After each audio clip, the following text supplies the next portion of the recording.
Hey everybody. How's it going, gang? Good to see all of you. We're having a good day. Let me turn this on. I didn't even get my setup already. Jesus, I'm really failing. Oh, hello, my friends. Hope everyone is having a lovely Christmas Eve. I am, as I said before, I am currently still in my apartment. I'm on call for work, so I couldn't leave to go visit my family. I'll visit them over New Year's. But while we're all stuck here, why don't we all hang out and watch some content? For the moment, I've heard a couple of things about this, about Relly being Blackpilled. Yeah, what's up? Merry Christmas, Casey. And I gotta say, for going into this, I think he's Blackpilled on women and dating, but we'll see. I need to check on this more to see where we're really going with it. But again, if you're waiting, if you're hoping to see some stuff, just because you haven't had really the time to enjoy, women is bad. Oh my God, Casey, enough! Stop being so misogynistic, okay? Good God. But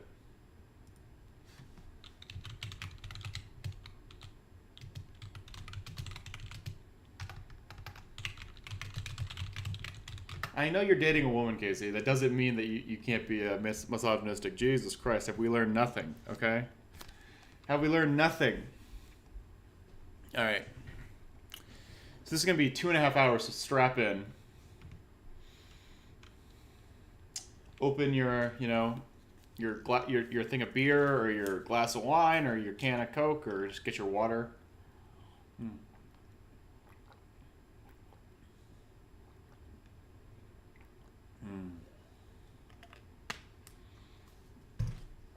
we'll see where this all ends up.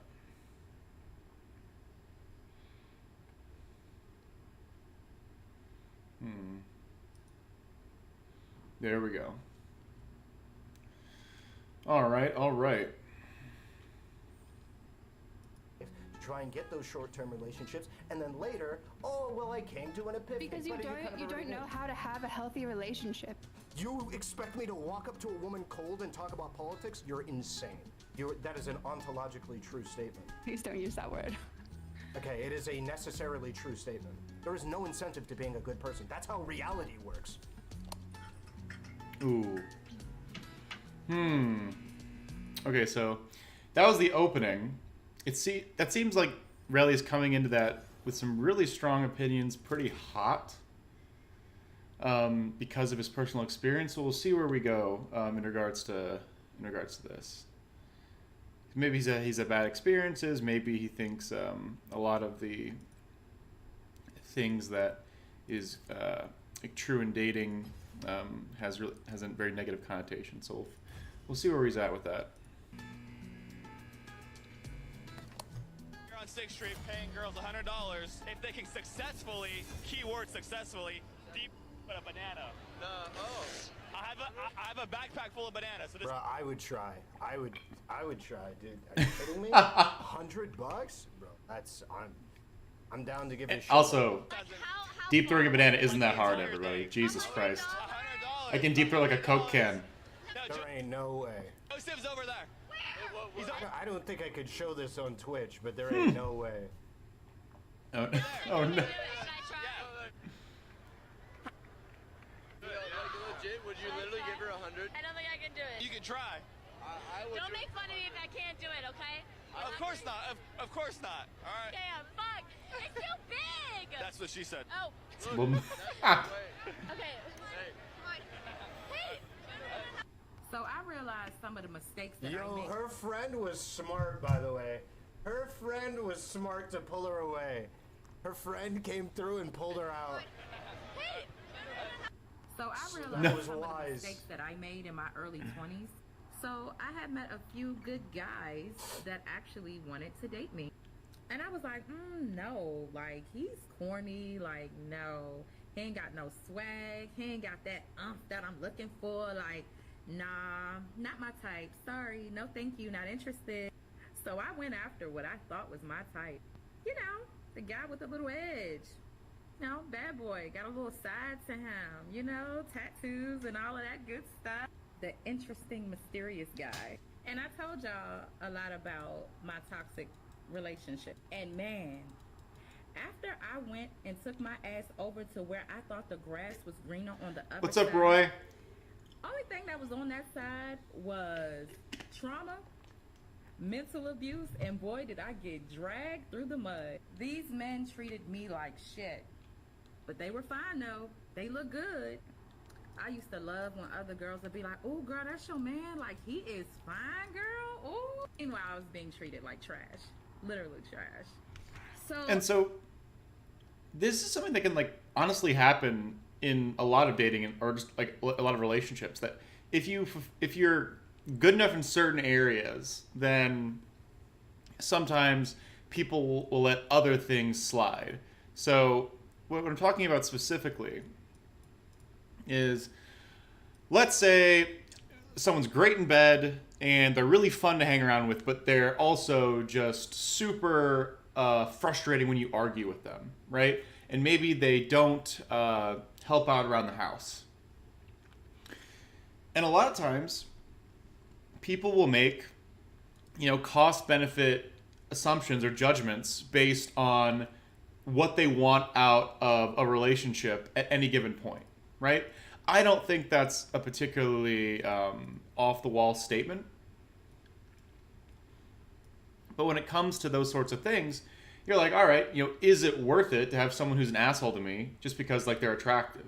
And it depends on what you're looking for. If you're just looking to, like, have, like, a single one-night stand or, like, something simple, or not simple, sorry, something like a casual, then maybe they don't have to be a great person. Maybe you just have to jive when you're together, and they have to, be competent when it comes to the sex stuff, right? That's not a... it's not an insane statement to make, or that's not an insane thing to happen for a lot of folks. For a lot of folks, you can be like, all right, well, this is what's important to me, and I'll prioritize this. And a lot of times that does include people, being shitty to their partners or even to their friends, right? And that's something that a lot of people normally need to decide for themselves. Like, what am I okay with accepting, and whether I should, not be in those relationships. This woman seems to be like, oh, there are these guys that they get their foot in the door, but then it turns out they're not super, like, decent people, and she doesn't really want to be around them anymore. That's pretty common. I went back and I looked at some of the profiles of some of the good guys that wanted me back in the day. And guess what, y'all? They're all married now. All married. And I'm single. Left with trauma. You being the size of Lizzo, or you being the size... Okay?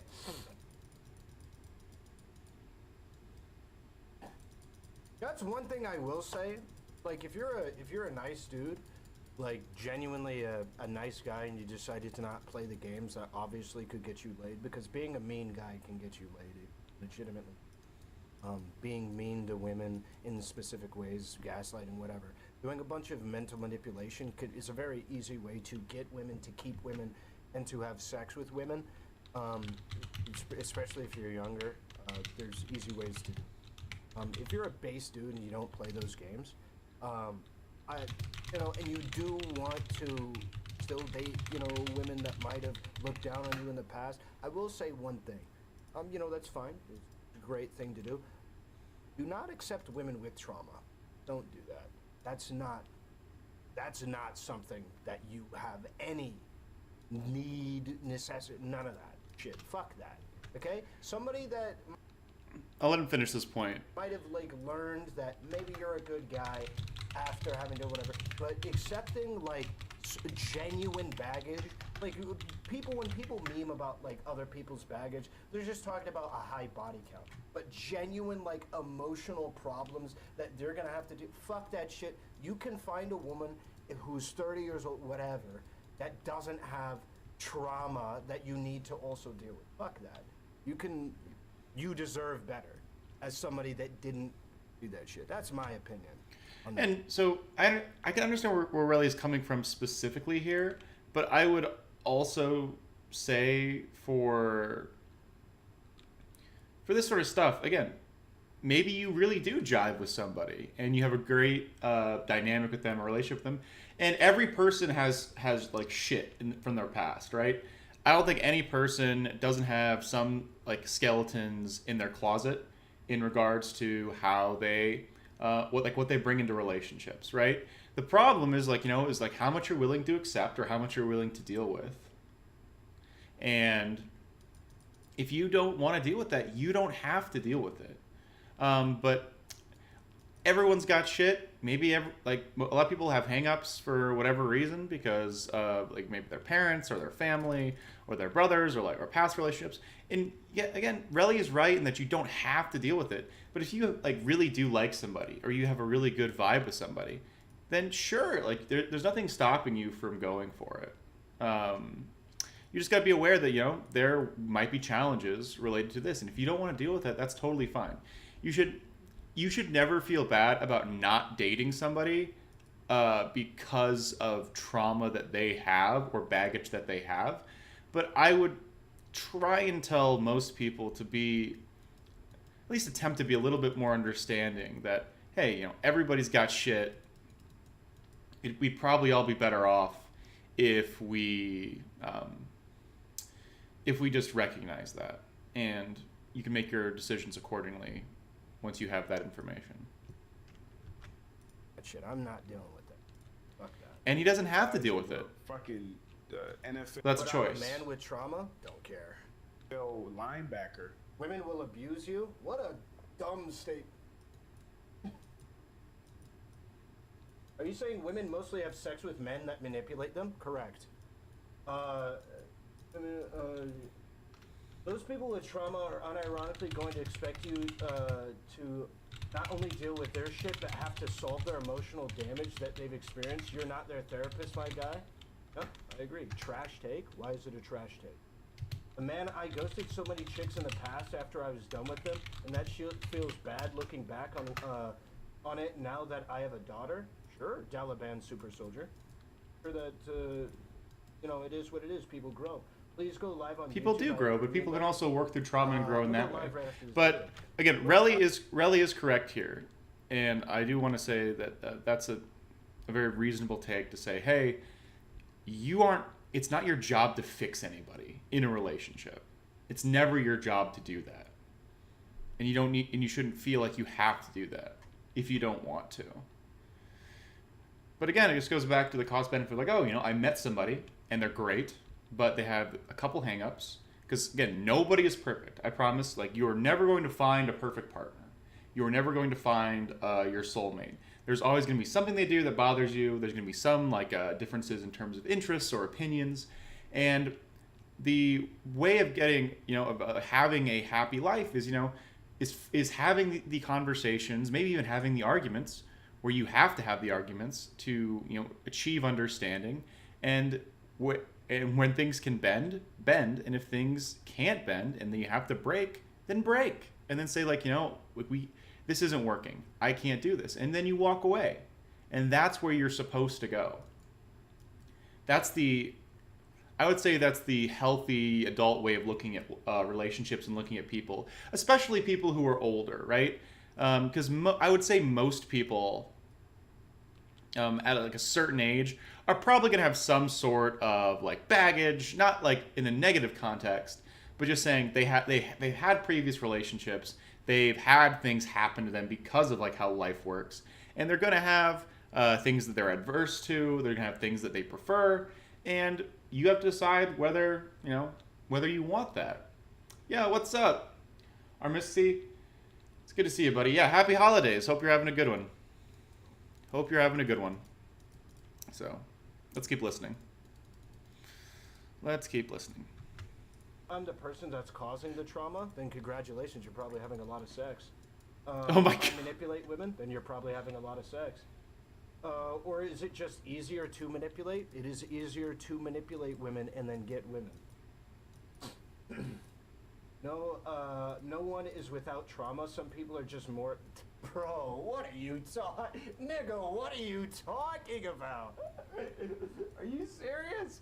Well, obviously what I'm talking about here is don't date some woman that is so afraid... Like, I'm talking about, obviously, these women who date, like, terrible guys, and there's men who date terrible women. Okay, let me just put it this way, because maybe me saying woman is triggering you here. Don't date people. If you're somebody that is an upstanding person, that has done right, or whatever, your whole life, don't settle for people that will, like, steal your phone, check your phone because they're insecure about cheating because of their past partners, that will fucking maybe cheat on you because of how insecure they are, that will fucking disrespect you because they think that you should be earning more money or you should be thinner or whatever. Don't settle for any of these things if you're an upstanding person and you have been your whole life. Don't do that. And then that's fine advice. Like, go to what you think you're worth. Just realize that Relly hasn't made any statements about this, like in particular yet. But I would just say, for the purposes of this, that Relly is correct that you shouldn't settle for someone that you think that you don't feel is worthy of your time. I think that's a very fair thing to say. I would say there might be a small incongruence about like what we have versus what we think we're worth, which could be a problem. But I don't think Relly is particularly saying that right now. But we'll see where he goes with that. I do have some questions, I guess, about what does he mean by manipulate? Don't settle for this shit. Because otherwise, at that point, it's a race to the bottom. Men should be really terrible. They should be bad boys. They should be shitty. They should manipulate women for the first 26, 28 years of their life. And then once they're done fucking all the women they want, then they should start dating and being a nice guy or whatever. It is a race to the bottom if we don't have some kind of consequences for these actions. It really is. It really is. If we settle for anything, then you're gonna get fucking terrible people that we're in relationships with. It's just how it works, man.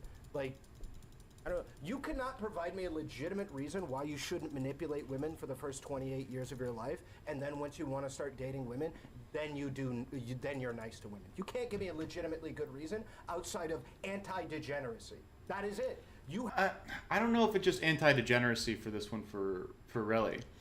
I think it depends on what kind of relationship you're looking for, what kind of environment that you want to be living in, what kind of people that you want to date. Because I think Relly is initially correct that, there are people who I would say behave poorly or behave badly. And those folks do do this like poor behavior that does involve manipulating women, that does involve, the only thing that matters is like, how many people you can fuck, right? And I would say that is a very both short-sighted but also kind of toxic way of how you like of having relationships and dealing with people. And if that's how you operate, then realize that you're probably not going to have good relationships. You might fuck, and if that's your only goal, which I think might be what Relly's saying, then that's entirely like a possible strategy. But I would also just caution that, I don't think every person goes for that. What's up, MMS? You feel like he's talking about fucking, and then I could totally see that for Relly in regards to how that's going. But I would say that if you're just trying to like get your dick wet, I can understand that might be a strategy, but long term, it's probably not going to help you. Oh, his point was focused on young men who predominantly want to fuck more than date. That's fine, but then just realize, you're in the wrong environment. You're trying to do the wrong thing in that specific respect. Then, but let's keep listening. You have to just be an upstanding person to do that. because there is multiple different strategies you can do easily to manipulate women at very little cost to yourself to get sex, reliable relationships, and whatever. Just be like a piece of shit, abusive asshole, and you'll get a lot more women. I think if I'm being charitable, it is possible that if you do like a certain type of strategy in regards to dating, you could probably have sex with more people, right? Like you might have like the first date move down, and like how to get people to fuck you on the first date, or like you have a great first like 2 or 3 dates like just in your back pocket that you have to like show someone a good time that makes them more receptive to wanting to have like a sexual relationship with you before you like leave them, right? But I would say reliable relationships, healthy reliable relationships, I'd probably say that kind of strategy is not good for those. Let's keep listening. It's just I don't know, man. And the only positive to not doing it is a duty and service to the people around you. That is it. It is a sense of duty and service to not be a piece of shit. There is no benefit to being a good person at all under this context. Same with being a woman. But again, I would say this is specifically in regards to the hookup culture and party culture. But with regards to like having a longer term relationship, in regards to just being around your friends, if you are a manipulative asshole, eventually you're going to start finding yourself with less and less friends. I had friends who played stupid games with relationships and stuff. And once I was stopped being in environments where it was super hard not to interact with them, I just kind of stopped talking to those people. You make choices based on people's behavior in regards to those things. And a lot of times you're like, hey, it's not worth it for me to do this. What's up, Avalon? Good to see you. Well, granted, as a woman, I don't think you have to be a piece of shit to get a guy. I think you pretty much just need to know how to wear makeup, and you can get a...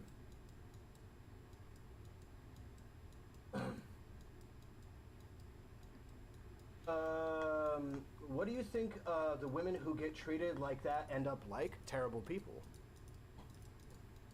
I think they end up with a bunch of trauma. They're the people who tend to, check your phone, do all that shit because of trauma. I think they end up being worse relationship partners. This is an obvious thing. Oh? Trauma of being abused inside of a relationship usually results in you either taking out similar behaviors on other people, or you trying to take precautions against that behavior that result in worse relationships in the future. So you're telling people they need to create more damaged women? No, what I'm saying is there isn't a negative to doing that as far as how people go about life selfishly. There is no benefit to being a nice guy, is what I'm saying, which is true. There is none.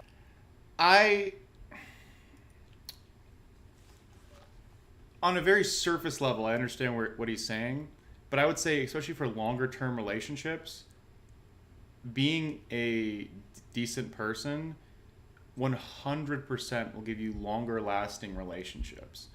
Again, if this is just how many people can I have sex with, which again, that might be some people's goal, it might be a lot of people's goal, but that's not really setting yourself up for success in regards to having a happy life or relationship anyway. You should probably be focused more in regards to that sort of stuff on what am I providing in a relationship? If your big thing is I can be a huge dick bag, but I know how to have sex in a way that makes people like it, then sure, you could say that's a good strategy, and you understand that you're an asshole, but maybe you're still offering people things that would be considered of value, right? But at the same time, you're still,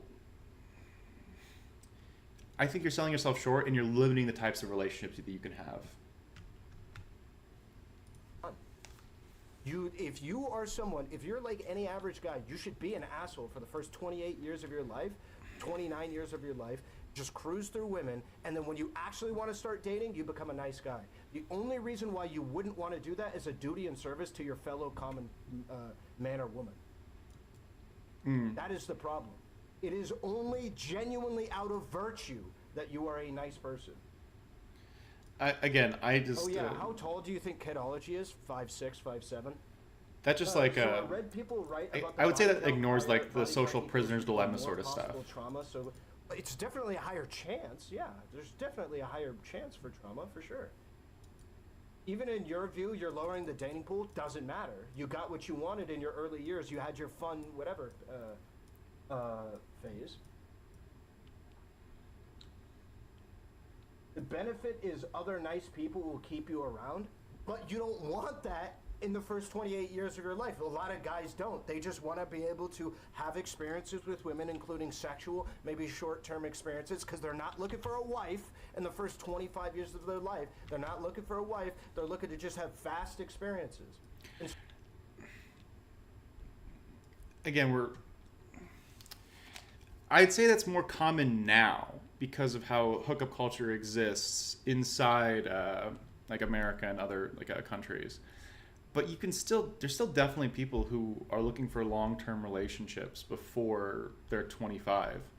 You know, I've been the best man in my buddy's wedding. He was 24 when he got married. My older brother was 23 when he got married. There are people that do like these younger long-term relationships, and a good amount of them seem pretty happy. So I think I would say in this specific case, Relly might be painting with too broad of a brush in regards to how he's talking about men. So, you sure agree? Is it in the context of having sex? Then again, like, that's fine in regards to like how he's pushing that forward. I guess I would just encourage caution or restraint in how he's going about this. Because it seems, and this might be a contextual thing, and I'm sure, I think I might talk to him after this. He said he'd be up for a conversation, so hopefully he'll be around today. We can have that conversation. But how many young 20-something men and women often think about the long-term consequence of their sexual actions? I would say a decent amount of people would do the bare minimum in regards to say like, oh, like I'm wearing a condom, right? Like when I did a lot of hookups in college, I would wear a condom like all the time. The only times when I really haven't worn a condom has been when I was 100% sure that person was on birth control. And because, you know, I didn't want to be a dad. I at that point in my life, I still don't really want to be a dad right now. Long term, I'd probably like to have kids. But I think people can see like long term things in the big picture. But also in regards to body count stuff, I never really heard a lot about body counts while I was in college. It might have just been like the circles I ran in that were more quote unquote sex positive. Or there might just be like more of a rise because of the red pill stuff and those sort of guys. But yeah. A lot of people just want to get experience under their belt than anything long term and concrete. I mean, if you're just looking to get your dick wet, and you're never going to see some people again, then it's possible that, yeah, this is a decent way of like going about getting that done. But it doesn't give you those longer relationships. It doesn't give you, I would say it doesn't give you the things that you need in regards to having like a successful, longer, happy life. But yeah, like you want some experience to say, oh, hey, you know, like the people who maybe like meet one person and the only person that they ever have a relationship or sex with. I would say that's a little bit off for me, just because, you know, I like sex and I like having sex with a lot of people. I like having sex with my current partner now that I'm in a monogamous relationship. But for each of those things, you're essentially just saying like, okay, I want to enjoy this experience. And some people are happy, like, you know, only ever having had sex with one person. Some people are like, you know, are more happy having had sex with a lot of people. I'd say more people in general would trend to be appreciative or enjoy having more sex more. So I can give that to Relly for this one. There really isn't a great incentive for this kind of behavior. Are you actually advising men be assholes to women? No. The statement is that there is no incentive. That's the point. The only incentive is anti-degeneracy. That's it. It's just to be a good person. There is no reward for being a good person. I would say that there is. So I've had relationships with people, or casual like fucking things with people, right? And in the process of doing that, I had a lot of opportunities to have sex, right? And because of how I treated folks during my escapades with them, right, I was able to get a lot of sex. And I would say a solid portion of that specifically was because I was able to make them feel more comfortable around me, and I made them happier to participate for those reasons. So I would be, for Relly, I would be a little bit careful about saying like, oh, it only matters, like there's no long-term incentive. I had friends through college that were willing to hook up with me, willing to have sex with me, that I wouldn't talk to like super regularly, right? Because I was a fuckboy. But I treated them all with like respect. I made them feel like they were heard. I made them feel like they were like taken care of.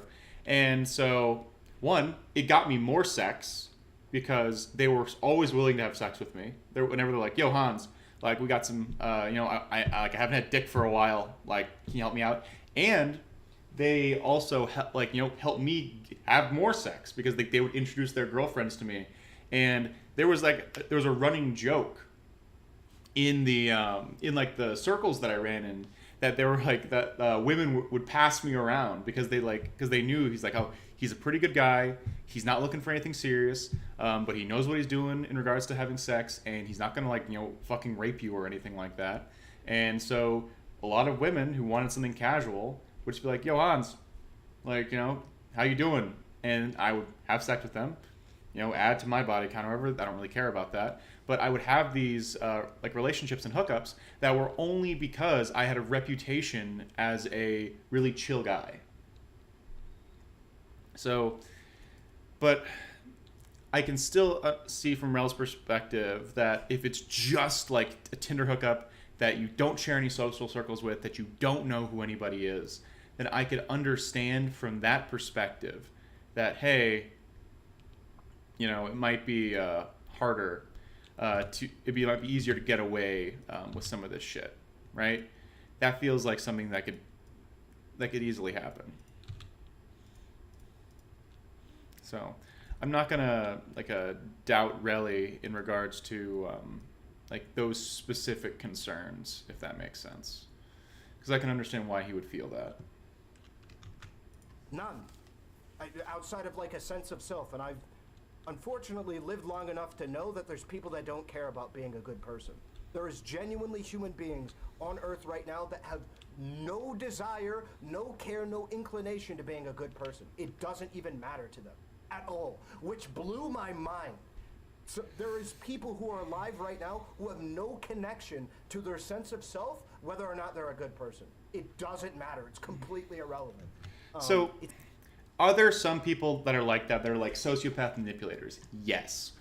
I would probably disagree with Relly about the sheer volume of how many of those people exist. I would say most people have a general self selection bias where they're like, hey, I'm always going to be on my side. I prefer, me personally being, happy and fulfilled and having sex, and I am always going to choose me over others in that regard. I would 100% agree with Relly that that's the case. However, I would say that just the most people, when it comes to stuff like this, they're not monsters. They're just doing what a lot of folks... a lot of people are just they're in it for themselves, but they're not malicious, right? It's the difference between someone actively saying I'm gonna be a fucking terrible person, I'm gonna manipulate women, right?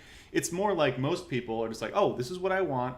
I'm going to try and not break any rules, and I'm just going to do what I'm doing as I skate through life. Very few people have an active dialogue inside of themselves, being like, I'm being a moral versus immoral person right now. That's not how most human beings function. So I can give Relay that, but I would say that it's not coming from malice in the way that he seems to be prescribing it to. So that's where I would that's where I would differ for a good portion of this. But we'll see where we're going. It's insane how there's people that just feel no shame. It's unbelievable. And so, yeah, pretty much what I'm saying is without a firm stance against being a bad person, without a firm stance of a sense of duty to your community and to your fellow man or woman, there is no reason to not be a bad boy in the first 25 years of your life until you want to start seriously dating, and then you're a nice guy. There is no good reason. There's no, outside of a sense of purpose, there is no good reason. No.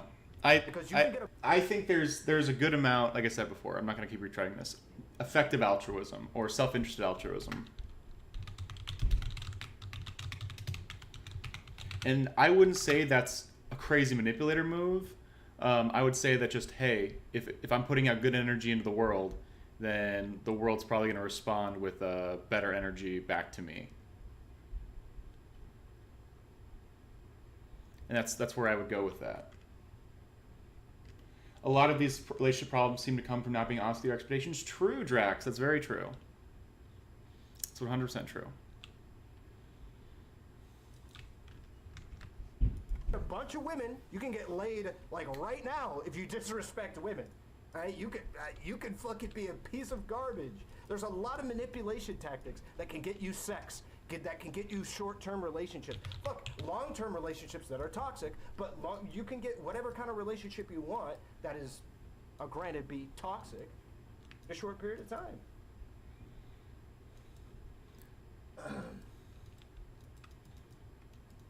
Bullshit, he's not. There's no incentive to being a good person. If you want to have sex in your 20s, be an asshole to women, yep. What is incorrect about that statement? True, without the effective altruism thing, but hopefully I can get to that in my conversation. There's no incentive for me to be a nice guy to women outside of my sense of self. And there's a lot of people that don't have a sense of self, is something that I discovered pretty recently. Yeah, Boots. Want to get in Discord for me, buddy? We can get the YouTube stream started that way. You got 2 minutes. Boots, you got 2 minutes to get inside of Discord. I disagree. The incentive is finding actually fulfilling relationships. Well, my point is, Vlad, that most men inside of their early years, they want to have they want to have fun like women do. They want to have spontaneous, fun relationships, short term. They're not thinking about getting a wife at 18 years old. They're thinking about maybe dating somebody, dating some other chick, fucking this chick, having some fun, enjoying life. And there is no incentive to being a nice guy in that realm. Most men and women are not thinking about having kids and settling down at the age of 18, 19, 20, 21, 22, 23, maybe 24 is where they're going to start thinking about it or whatever. But my whole point is there's no incentive to being a nice guy during those time periods. Yo, what's the Discord person arguing? Whether or not disrespecting or being, my Discord, not yours, manipulation tactics are good or effective at getting women, I think. So, I'm sure they'll probably break it down in these conversations, but what I want to hear more from Rel is what does he consider being an asshole, and what does he consider these manipulation tactics that are successful to be?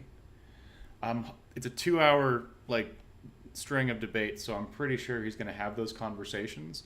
But that's where I would probably be most curious, that I would most want to see, is just where he's coming from with those specifically.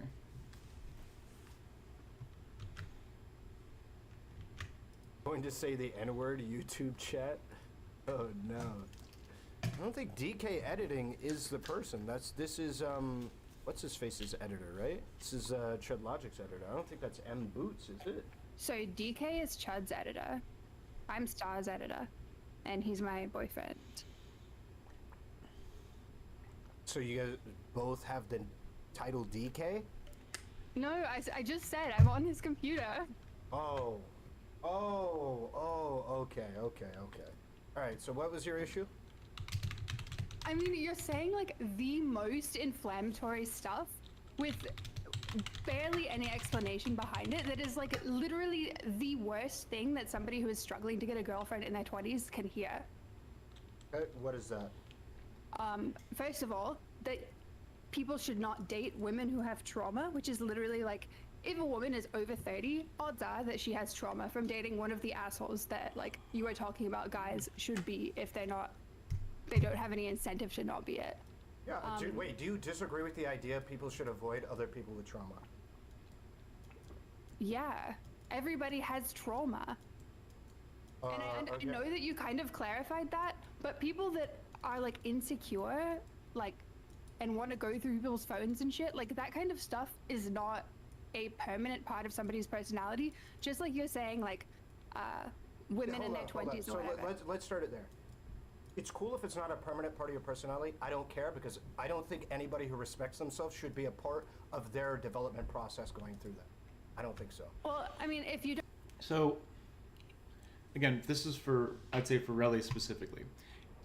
You are under no obligation to be a part of it, but I would say a good amount of relationships are people saying, hey, you know, I see value in you, and I think that you're working through some stuff right now, but long term, like, I think this would be really good. And I'd say that most people have some flavor of hang up, you know, that might be giving them problems in the short term, in the long term. And that's up to every person's choice. I wouldn't respect somebody less for saying, hey, I like this person. They have a couple of hang-ups that we're working on. I would say a big part of that is not being open and honest about with what you want, and also not being open and honest and communicating in relationships about your specific boundaries. And if people do violate your boundaries in relationships, you're well within your rights to say, like, you know, fuck off. I don't want to, like, date you anymore. That's 100% okay. 100%. But I would say the odd part comes when sorry, I lost my train of thought. The odd part comes is when you say, like, blanket, I'm never dealing with any of these people, and if you deal with these people, you have no self-respect.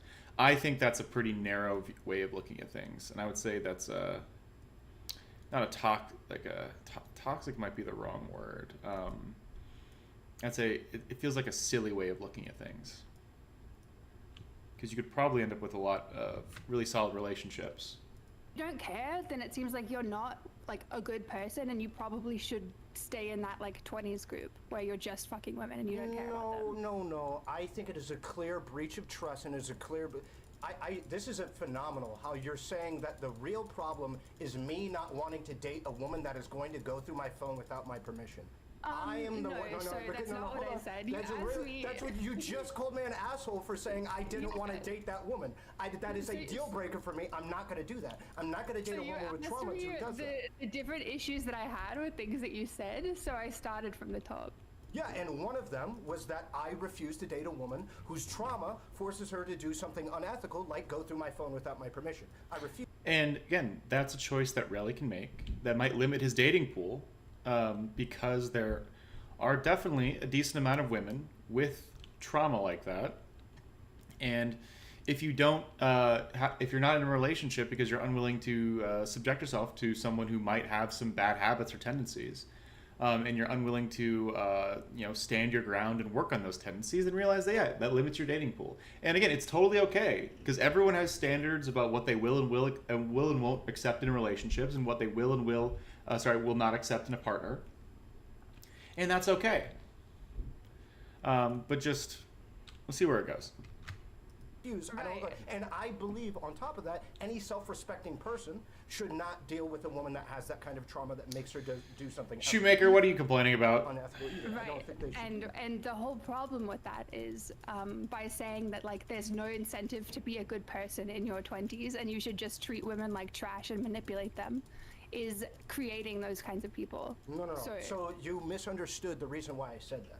The whole point of me saying this is that the only reason why you would avoid being the asshole that clearly does get at least more consistent sex in short-term relationships is because of a sense of purpose or a sense of self or a sense of duty to your community.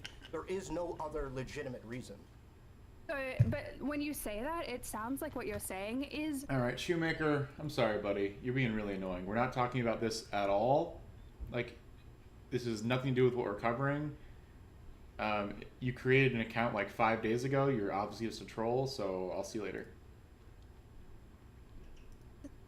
if you don't have that, you should treat women like trash. No. You should, because you're not saying like the problem is you need to handle yourself.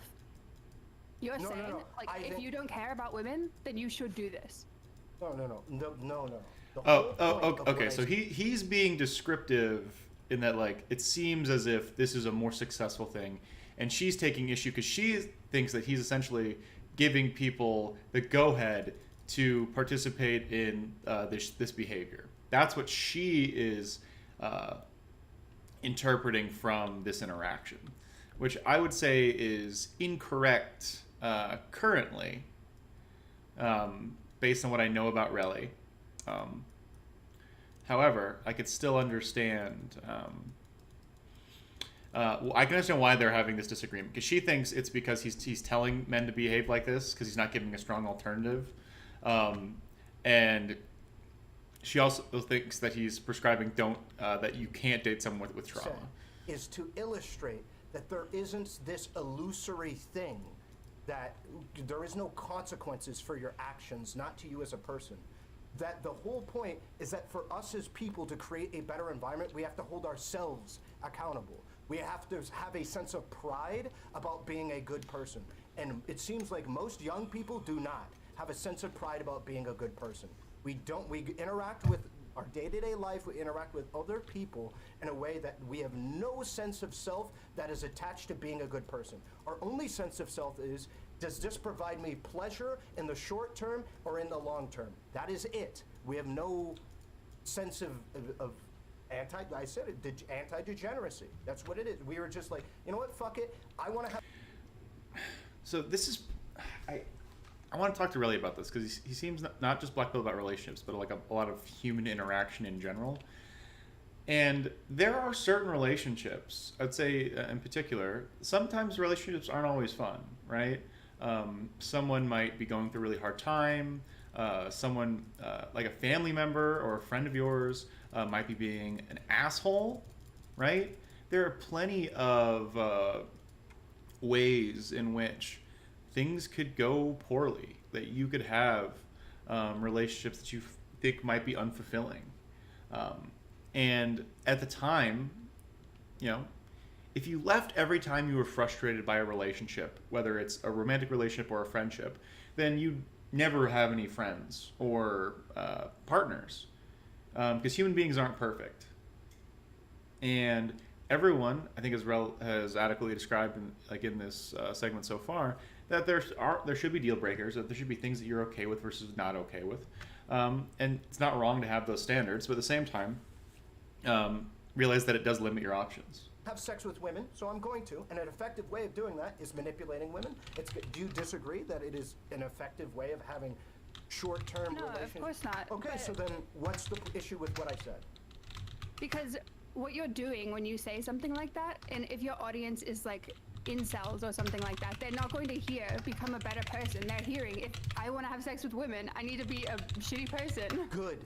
Good, because that is the truth. What we need to do is then provide them alternative. No, that is good. We should communicate the truth of the reality, because you know what happens if they find that from somebody else? They're going to think I was withholding it.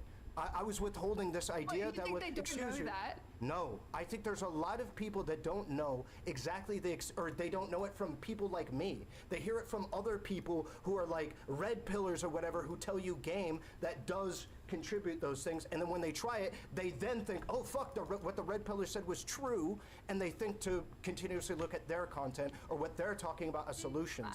Instead, So, okay, so I haven't seen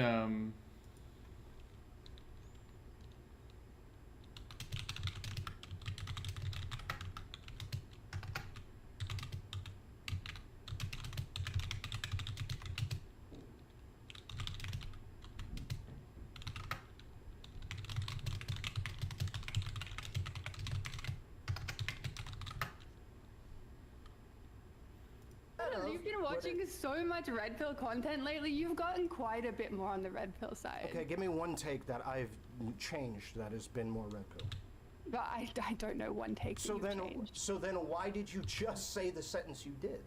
You just made a claim that I changed my opinions after watching a lot of red pill content, and you can't give me one take I've changed after watching red pill content. No, it's just that you seem to be like talking about it a lot more in a way that appeals to incels more, not in a healthy way. Okay, what is the unhealthy way that I have been talking about it since I've been watching it more? Literally the thing that I was whinging about in chat. We've already addressed that. I said nothing inaccurate about that. There was nothing inaccurate that what did I say that was inaccurate? It's not about being inaccurate. Like you can say that this is how the world is and it's really fucking shitty, but don't say like don't date women with trauma. Like don't.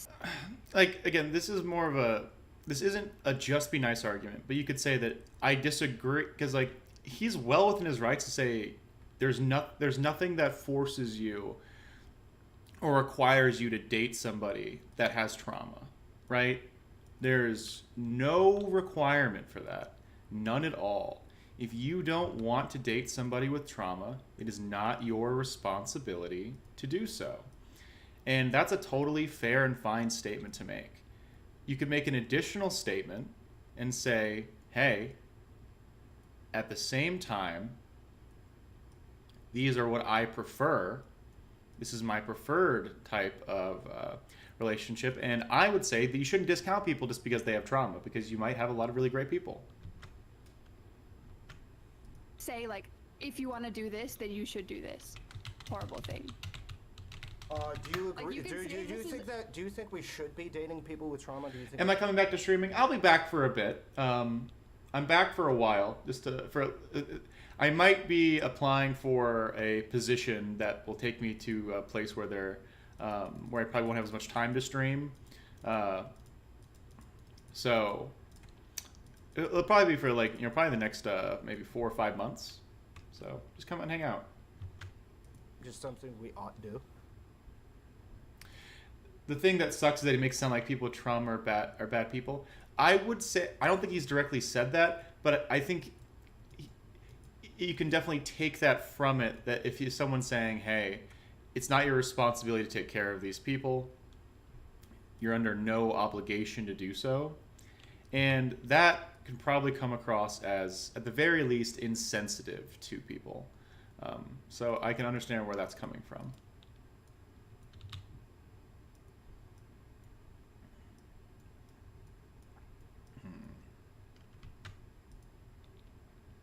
Do I think that it's like required?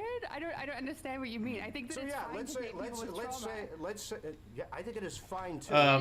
I don't say my profession. I work for a company. I'm a high-powered young professional. I make big decisions. I think we should avoid it. I think we should avoid it. What my whole point was, I don't think people that have spent their entire life trying to be good people avoid creating an environment where people are experiencing trauma should feel that they need to settle for somebody with trauma. That was the whole... Settle, I think, is the wrong word. Because settle implies that you're like, I wouldn't be with this person otherwise. Where I would say the better position or take would be, hey, I found somebody and they do have some baggage, but I'm willing to accept that baggage because I like what all the other stuff they have that's going on. And I would never have a blanket rule for trauma specifically for interactions with those people. So I feel like that was where Relly is coming off as both harsh and maybe a little off base, because this other person is like, hey, like, you know, a lot of people have trauma. But again, I would say Relly's well within his rights to say, hey, I don't want to date somebody who has this level of trauma. Dating is an extremely exclusive marketplace. And what I mean by that is that unless we pass laws saying you can't not date somebody because like they're short or because of their like, you know, gender or because of their race, people are going to be are going to exclude others based on their natural preferences. And there's no real way around that. But at the same time, we can say, hey, let's just recognize that we're all people, that we all probably have certain things of baggage, certain strengths, certain weaknesses, and we should be focused on trying to, you know, live good lives for ourselves and, you know, be kind to the people around us in the way that helps us understand them and have more fulfilling lives and relationships. You can have a fulfilling, happy relationship with somebody with trauma. It's possible. You can also have a terrible relationship with someone that doesn't have any trauma. It's entirely possible. So I wouldn't say that this is a specific, it's not a deal breaker for me, and it shouldn't be a deal breaker for you. It's all about like what you think are your personal boundaries and what you're willing to accept versus not willing to accept. So that'd be a spot where I disagree with Relly on. Feel that I went on. If I am somebody who has conducted myself in a manner in which hasn't produced people with trauma because I've been careful and diligent about how I've conducted myself, why should I feel, and I don't think we should, that was my whole point, I don't think I should feel pressure to have to settle for somebody with trauma. Right, but if the people that you're talking to are people who, like, if they are listening to you and it, like, in their 20s, they think like, well, I don't have any sense of self, then I don't mind just like sleeping with whoever and treating them like shit. Like, they also have trauma, like, and they are causing that trauma. So if they take your advice, they're like just taking fucking normal women and causing more trauma. That's not my advice. That's the issue, is you saw what I said as advice. What I was saying was a descriptive reality, that if you do these things... I still haven't heard advice from Relly yet. That's if we don't touch on that specifically, I'm going to need him to define that better in our conversation. It is an effective way to get short-term relationships and quick sexual experiences. Hey, Ellen, I heard you got my buddy Sansel banned, so you're not welcome in this community, because Sansel's a decent dude.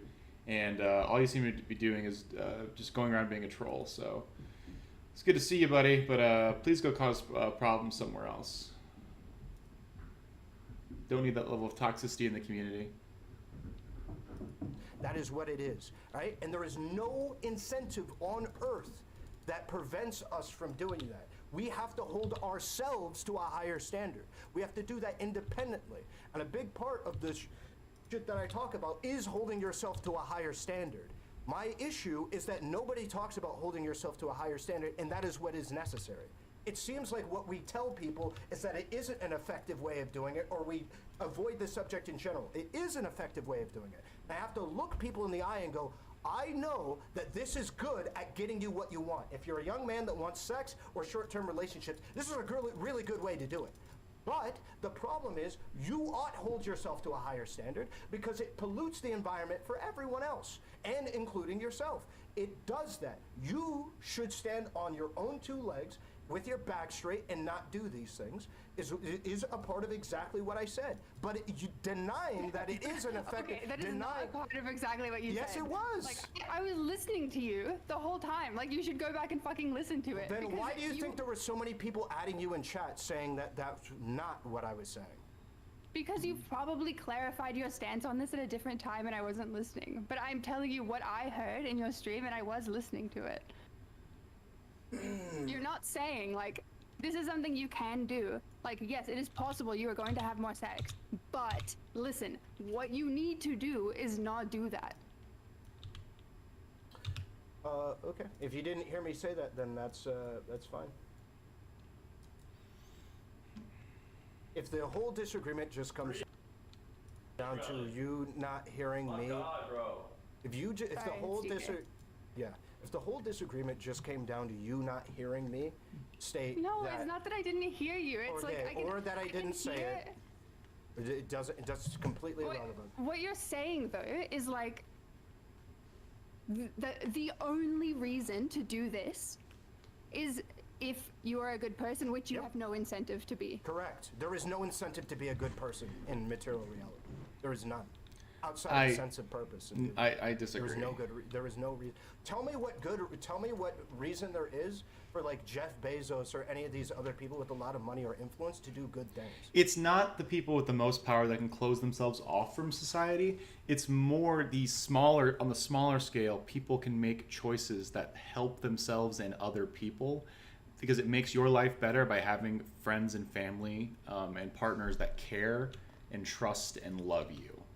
That's the big thing that I would be giving to Relly right now and saying, hey, this is where it feels like you might be a bit off base in regards to having a happier relationship, having a happier time, having a happier life. Those are things that I think that we can all do to be more successful and happier, that don't require that level of self, even if it's motivated by self-interest. The act of like being kind and good to the people around you to have a stronger community or a better knit personal community, still better for you. There is none outside of a sense of duty or purpose. There is no incentive to being a good person. That's how reality works. I mean, even in the frame that you have, like I said, you're lowering your dating pool if you're saying that if you shouldn't date women with trauma over 30. That's true. Bud? That's true as well. Sorry, you were talking about something else. Bud? Yeah, you shouldn't date women with trauma over 30. Then you are creating those women and lowering your dating pool. Also, if No. you I want to date, never was in the process of creating. I stand by those.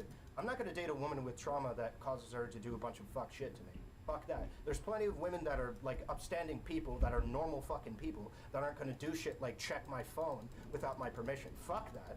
I'm going to stand on my feet and I'm going to go, no, I'm just not going to deal with you. I'm not going to deal with trying to fix your trauma that you can partially caused by your interacting with these. Because there are easy ways to find decent people. People just don't do it.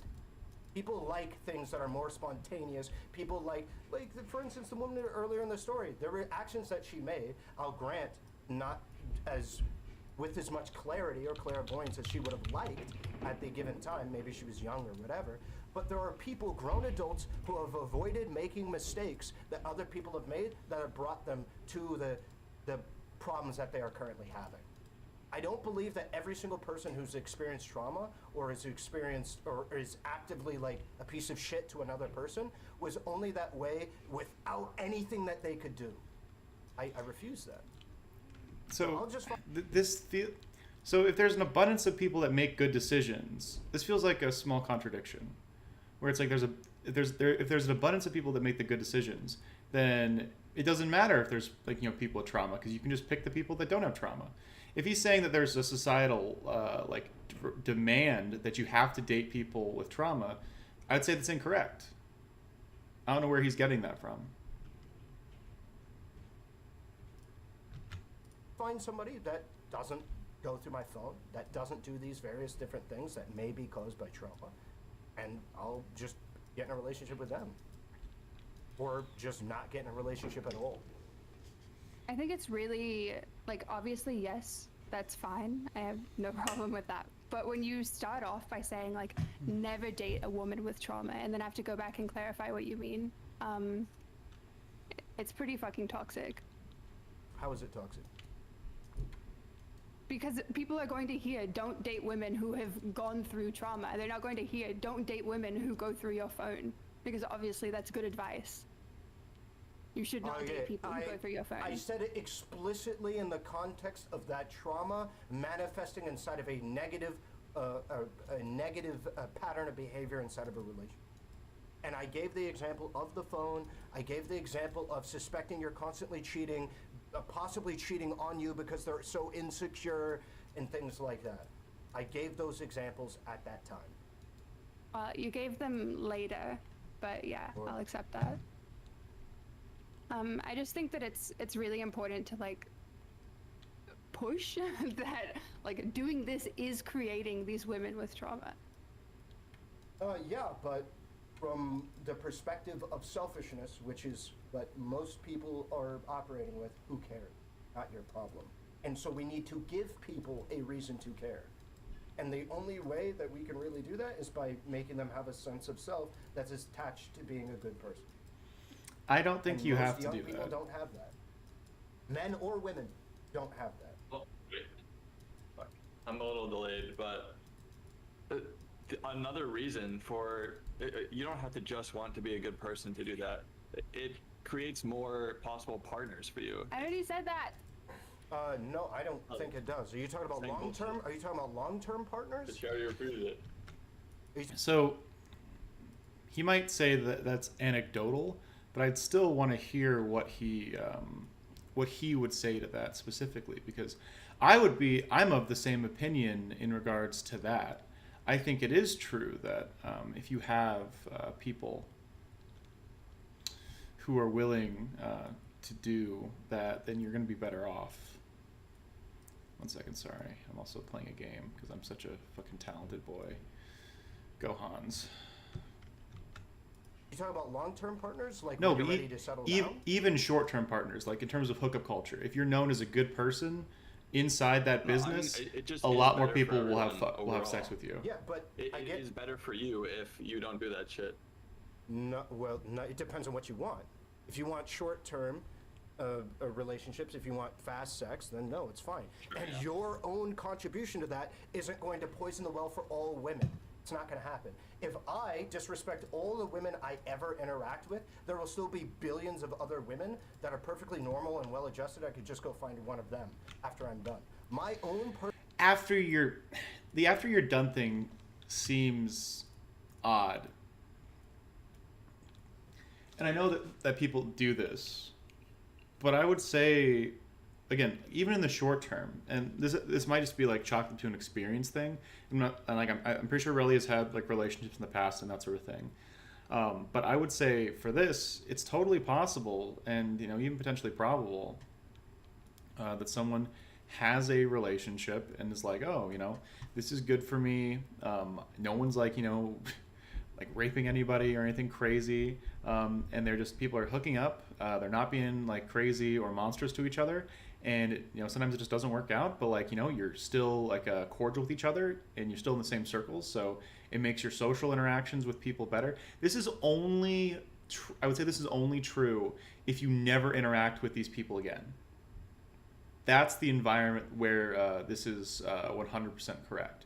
Because if you never see somebody again, like if you're only going to the club and you're like finding a different person to take home every night, and you like do the abuse thing to each of them, then yeah, I can say that might be the easiest way possible.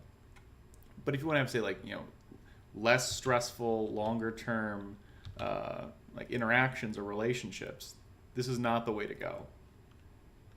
Because people, especially like in college, people will know you as like a fucking weirdo. There are people that I knew that people would be like, hey Hanz, this guy's bothering me, like at this party, or hey, this guy won't leave me alone, like can you like talk to him, or like and those kind of people stop getting invited to parties. It's very common. Those people stop getting invited to events because no one wants to be around them, because they make people feel less safe, they make people feel uncomfortable. So there are individual benefits to behaving well, provided you'll meet people again, or you'll see these people again. And this is like within your coworkers. Again, this is if you're only ever dealing with strangers, which might be maybe that's like more Rel's experience, but it's entirely possible to have these relationships with people, and it does benefit your life. Contribution can result in me having quick access to. What do you mean? You think I'm going to? You think I'm gonna? Oh, I Bro, I understand. where are all these perfectly well-adjusted women? Find me one. Hey, listen, base. True. The point is that I myself cannot pollute the entire pool, and that's the way people operate. I'm going to have fun in my 20s. I'm going to have fun in my early years or whatever, because the consequences are not large enough to cause me, and even myself, issues long term. So I'm going to do these things. And then when I want to settle down, I'll just go find somebody who might be a little bit harder to find, but are still going to be perfectly findable. Because well, she's not gonna like. The way that you just said that was like, I'm going to do this, and then I'm going to not have any consequences, and then I'm going to mature when I'm 30. Like, there's no reason to want to do that. Why not? A lot of people want to have sex and quick relationships in their early 20s. They want to have fun, and part of that fun, for unfortunately a lot of dudes, because of the way that we encourage men to be promiscuous, is to have a lot of sex in short-term relationships. Men gain a lot of clout by doing this, so a lot of men will be like, yeah, sure, I want to do this, and then when I'm 27, 28, maybe 24, 25, I want a long-term relationship, and they can start being nice to women. We need to provide them a reason to not do that. Yeah, but the problem is that they are hurting themselves by doing that. Very marginally. Very marginally. I mean, you can, like, dating older men in their 30s, you can tell guys who have, like, been shitheads and are still shitheads and are just trying to, like, and then the argument settle down. the argument wouldn't be to continuously be a shithead. What I'm saying is, if you're a nice guy, looking at the way that this environment works, if you're a nice dude, an upstanding person, and you want to have sex in short-term relationships, but then later you realize you do want to have a long-term relationship, what incentive do you have to not be an asshole for the first 24 years of your life to try and get those short-term relationships, and then later, oh, well, I came to an epiphany. Because you don't know how to have a healthy relationship. Well, no. What I'm saying is, you're a nice guy. But what Relly would say to that would be that they're not looking for it then. So you're asked, this woman, she's asking, someone to make good long-term choices about stuff that they don't really seem particularly capable or even concerned with making the quote-unquote good choices about. That'd be the frustration here, because you're kind of like, all right, like, how do people become better? How do people become the quote-unquote good people if they don't seem to give a shit? So, like, I know he's talking about easy access to smashing and getting smashing XP, but I'm saying there's multiple ways to do that. And there are ways, depending on, like, if you're actually talking to people on a consistent basis, you're I'd say you're much better off in terms of, like, ease of access or continued ease of access if you're not actively abusing and fucking people up. Because if you're going to meet somebody, let's say, like, there's two people, right? One person behaved how I behaved, like, in my fuckboy years. Again, I was a fuckboy. I don't think I was a bad person, but I was a fuckboy. I wanted to smash, but I respected the women. I never made anyone feel, like, super uncomfortable or anything like that. And even when we stopped having sex, we were still friendly. I still went to the same parties as those people, and I had more sex because they introduced me to their friends who thought I was like, oh, this guy's a safe dude. He's not gonna fucking rape you, and you're gonna have more sex, like, inside your friend group because of that. And I don't think that's a particularly insane, I'd say, spot to be in. I'd say a good amount of folks could pretty comfortably be like, hey, like, this is good for me because I have those relationships. I have the capacity for those relationships. So, we're probably fucked in this game. God damn it. Know how to have a healthy relationship. The problem is, what do you mean? Do you want me to describe how to have a healthy relationship? No, I'm saying, how would you know how? Do you not think that there's any that's guy kind who's of 18 who knows that's how kind to of have irrelevant. a healthy relationship? Yes, but it's usually by trial and error that people learn how to have healthy relationships. Usually, and if what you're doing what you're doing is having a bunch of shitty relationships and treating women like shit, so then you're making it worse. What you're saying to me is that these nice guys need to have the trial and error to be able to learn how to treat women well instead of a relationship. But if these nice guys can't easily get inside of a relationship, then what? What is their solution?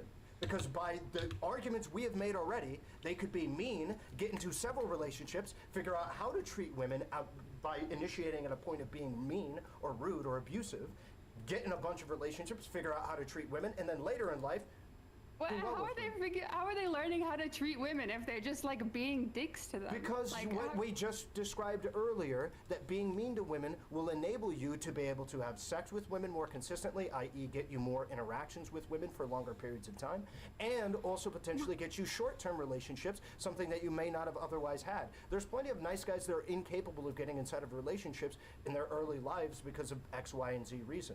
And what you just stated, which is that apparently one of the only ways to learn how to treat women, which I disagree, is to be in a relationship. Not how to treat women, but how to have a relationship. Yeah, I don't agree that the only way that you have to learn how to be a good partner in a relationship is by having a relationship. I think it is probably the most effective way, but what I'm saying is if you are... So, I would say, specifically in regards to... So this is like a two-sided thing, right? And it feels like in this specific case, they're kind of both speaking out of both sides of their mouth. Where Relly is correct that, yes, having more relationships will give you more experience. However, the type of experience matters. Because if you only ever have toxic relationships and you're the reason they're toxic, that doesn't really prepare you to have a good relationship. At the same time, it takes a lot to have a healthy relationship and a good relationship if you've never had one before. And this isn't saying like relationships are always toxic, right? When they first start, it's just that you have to learn about like what your relationship looks like and feels like, and what your partner is like, and how like those relationships matter. I'd say it's relatively difficult to do that on a partner level, unless you have a good amount of active social friends and relationships that are non-romantic at first as well. Are talking to a man who is struggling to get a single relationship in every 7 years. And you're saying to him, just get in relationships to learn how to be a better partner.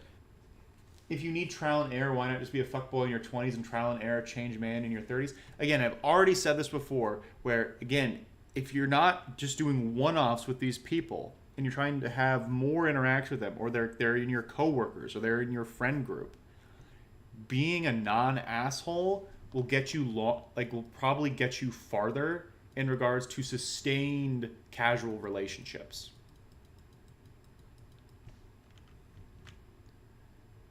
And that's my experience. So again, that's anecdotal, right?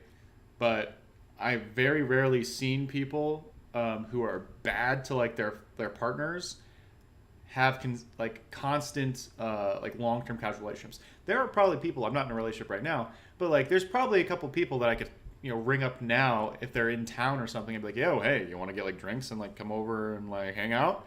And they'd probably say yeah, because I have a good reputation.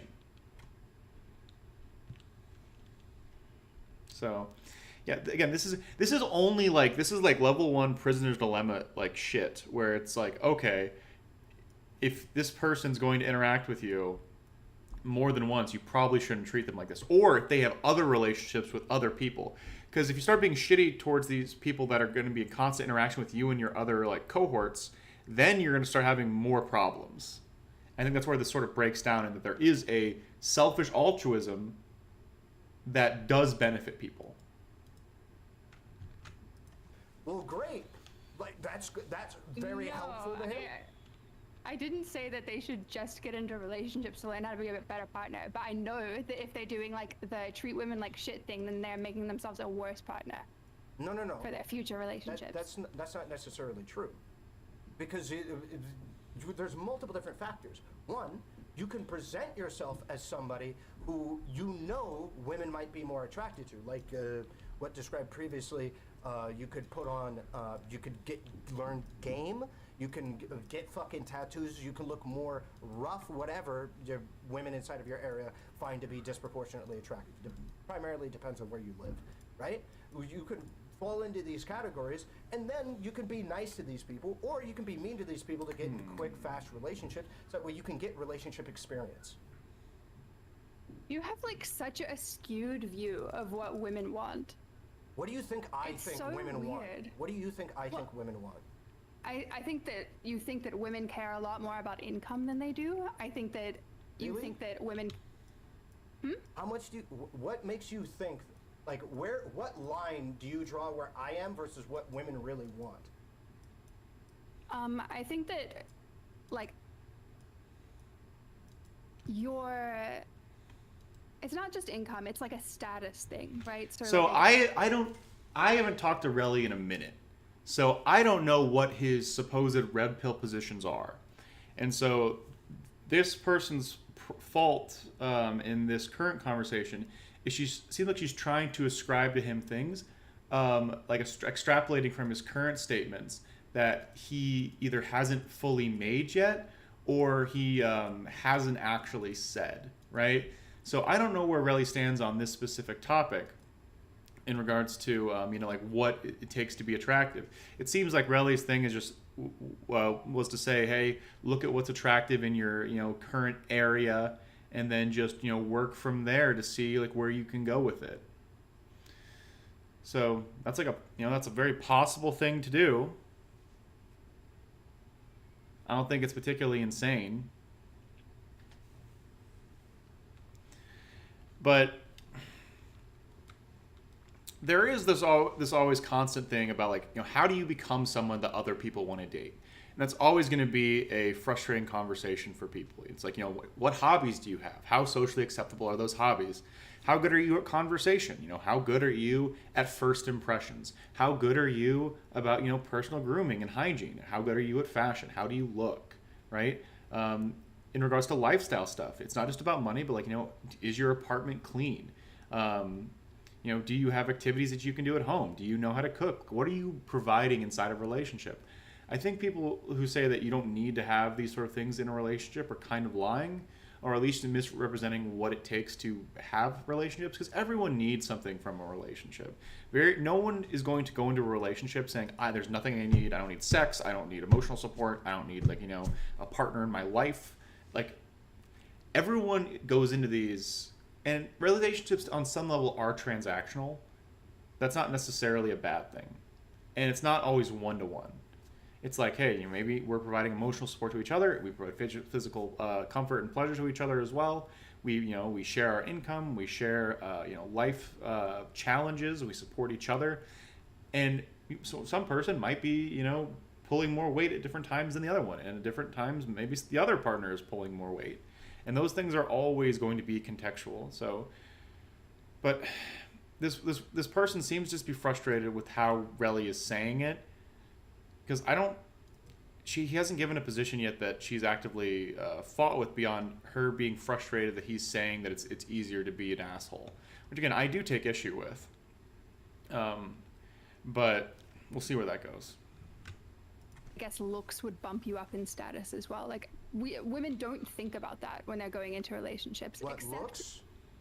No, of course they think a little bit about looks, and of course they think a little bit about income, but it's not like to the level that you are putting it at. What do you think? So make a statement that you think I would disagree with, but is actually true. Because you're saying that my expectations don't meet reality. I don't have anything to go off of. How? Let me see. Something that you would disagree with. Women will date people who are less attractive than them and make less than them as long as they make them laugh or make them happy or make them comfortable. That is a necessarily true statement by the virtue of happy. Do you want to try a different one? That is but no, by virtue of happy, I think I would say Relly is being kind of disingenuous here, because essentially what she's saying, if you break that down at its most basic level, you can say that one partner is lower than the other partner on some flavor of hierarchy, whether it's making money, whether it's physical attractiveness, as long as they make up for it in other areas. That's an easiest yes statement, and I feel like Relly's being kind of debate bro-y here on that specific topic. A logically true statement. Please don't use that word. Okay, it is a necessarily true statement. Okay. You said women will date men who make them happy. Obviously. Okay. So no, but you said make them laugh, so it has a good sense of humor. Is that what you mean? I'm a guy who makes them comfortable. I'll go with comfortable, No, not just funny. Then why would any nice guy ever be single? Because it's complex. It's comprehensive. And I'll be honest, a lot of nice guys, you being a nice guy saying, I'm not going to rape you, I'm not going to, like, steal your shit, and I will sit quietly while you talk about yourself. That's what a lot of people, and I'm not saying Relly thinks this, that's what a lot of nice guys do. If you don't provide anything, it doesn't matter if if you have a pleasant demeanor. When she's talking about things that people provide, if a nice guy is just a dude that's willing to say, "Oh, I'm really sorry, that sucks," when someone's day is hard, then yeah, they're probably going to do worse than a lot of other folks.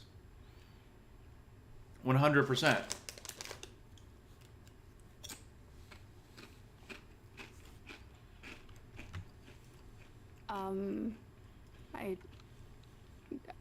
I don't know, like, because they haven't found somebody that.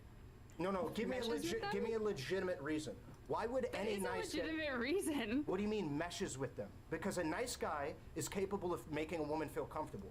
By your standards, any person that is capable of making a woman feel comfortable... Oh, you mean like a nice guy, like in quotes, like nice guy. A genuinely decent... I think there are millions of men that are perfectly fine, normal human beings that are not in relationships. Why are they not in relationships? Usually, I don't know, I know a bunch of guys like that who I wouldn't date because there's usually something like a bit off-putting about their personality. It's not like a looks thing or like a... Right, I agree. I'm not primarily about looks. What I'm primarily about is social interaction. I think 90% of insults aren't insults because of the way they look. I think it's the way that they talk and the way that they move. I think that is the primary reason why. It's not that they don't have riz. They have negative riz. They come off as weird or creepy or a little bit whatever. Right? Yeah, that's what I'm saying. Like that a woman wouldn't be comfortable around that guy. No, they would be if it wasn't for the quick jumps that we make about character assessment. This is the problem with dating, is we make very quick assumptions about people based on the way that they walk, the way that they talk, or whatever. And we make very fast assessments. I believe there are millions of men and women that are overlooked because of small, minute details that really, if you get to know them or if you start a relationship with them, wouldn't really matter that much. I thought there were... Okay, this also feels contradictory. Because I thought Riley said that there are, millions of nice girls and nice guys that people can eventually settle down with. Because if they're overlooked, like, just find another nice person with the same values. Like, I don't understand where that specific part's coming from. Because if there's millions of people that don't get the the love and respect they deserve, and at the same time there's so many people that are good people that people can find, then it seems like a lot of these groups are overlooking each other. And in regards to whose fault that is, that sounds like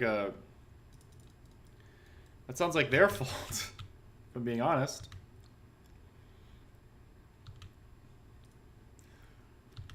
And I'm not saying their fault, like, specifically in like the, oh, like, you're a terrible person kind of way. It's more like in the, hey, if this matters to you, what are you doing kind of way. Let's talk about weight for women. There's millions of women that I believe exist. -5 Riz, so true. Just kind of started dating them. Even became friends with them over a period of time. Would realize they're perfectly good people and want to date them if they gave them a chance, gave them a couple dates or whatever to get to know them. That isn't the case though. People make snap judgments all the time. If I kind of talk like this, there's going to be millions of women that do not even give me a chance, that where if I were to just talk like this, they would give me a chance. And it's just that simple. But my personality is exactly the same. It's all about presentation. I mean, it wouldn't be. Like, doing something like that indicates some sort of insecurity. It doesn't. It does. No, it indicates a lack of social practice, a lack of because you can believe that it is. I am one of those people. I don't know how to talk to women. And I can tell you I'm a very confident man. Really? You're talking to a woman right now. If you're saying you're talking to them, like, in a sexual way, and that's one thing, right? But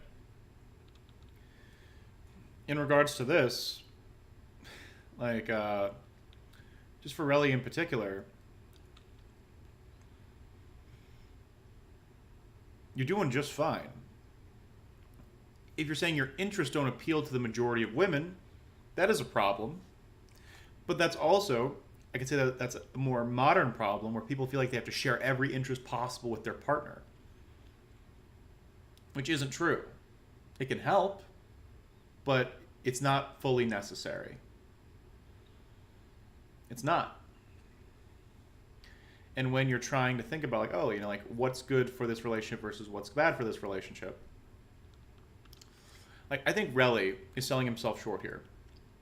If he goes from talking like he's talking now to talking to, like, hey, my name's Ahrelevant, like, when he talks to people, yeah, they're probably going to feel like there's something weird here. Because a lot of people don't like this, but it's true. And that your demeanor does matter. If you don't walk with confidence, you know, with their shoulders back, like Relly was talking about, people might not give you a second look. People are busy. And if they don't see something or feel a spark with somebody, then it's not their responsibility to give them more of a chance. Dating is very much like it's time to put up or shut up, you know? Like, you gotta, you know, it's time to go. Shoot for the fucking moon. Give it what you got. Because if you don't, there could be some problems. So I would be careful about this in particular. Because I think Relly might be selling himself a little bit short. And a lot of men a little bit short. But in the same way, like, this is for Relly, right? Where I would say it's kind of hypocritical. Where I agree with him that it's entirely okay for him and many men to have standards saying, I don't want to date a woman with trauma. It's totally fine for women to say, you know, I don't want to date a dude who talks like this, who feels like, you know, he's like extremely unconfident in himself. You know, that's fine too. Every person has criteria in regards to dating.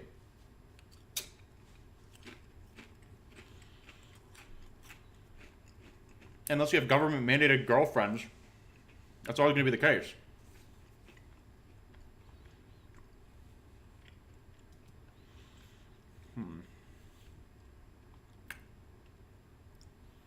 But I do want, you know, folks to succeed. It's just the way of how you achieve that success, you know, could look different.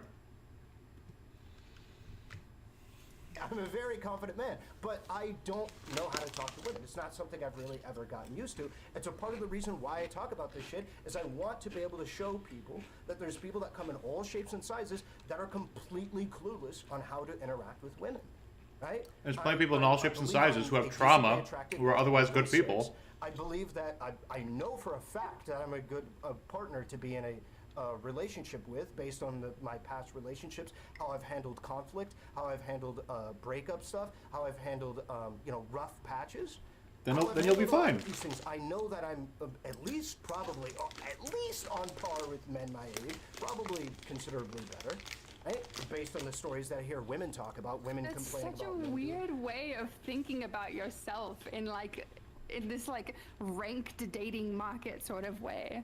It's so weird. Like, why wouldn't I compare myself to the other men that are available around me? It's not just that you're comparing yourself to other men. Thinking about it when we're looking for men to date. Literally is. Oh, okay. Well, I'm sure that you read the woman brain. No, I just don't believe women are different creatures. I don't believe they're lizards. I believe that a woman is going to look at the men that are available to her and see what kind of men that she is capable of attracting, and then she will work within that sphere of what she thinks she is worth. Don't men do this? Men do the same thing. Like, that all men have, like, when we're looking at men, that there is an actual ranking that all women will, or most women, put these men in this order. Not consciously, no. But I'm saying, is there an actual order there? I believe this is how I believe this is how humans look at other humans. We view, like, for instance, with overweight people, we will subconsciously view these people, unfortunately, as lazy, unhealthy, undeserving of X, Y, and Z. This is how humans interact with other humans. Unfortunately, a lot of white people will look at black people as uneducated, inarticulate, incapable of doing specific things. We rank other people all the time when we walk around and we do things. Just watching. Why should people accept other folks with trauma? Just watching. You don't have to. dating is inherently an exclusionary activity. But just realize that, one, it limits and lowers your options. Which, again, as long as you understand that, that's fine. Right? And at the same time, realize that other people have similar concerns, similar frustrations. And realize that you're lowering your dating pool in the same way that if a woman doesn't want to accept a man because he talks like this in a sort of off-putting way, like, then realize that she's also lowering her dating pool because that guy might have been a fucking amazing dude. And every person does that. You don't have to accept it. Just realizing that you might be hurting your potential chances if you do those sorts of things. That's all I'm saying. So,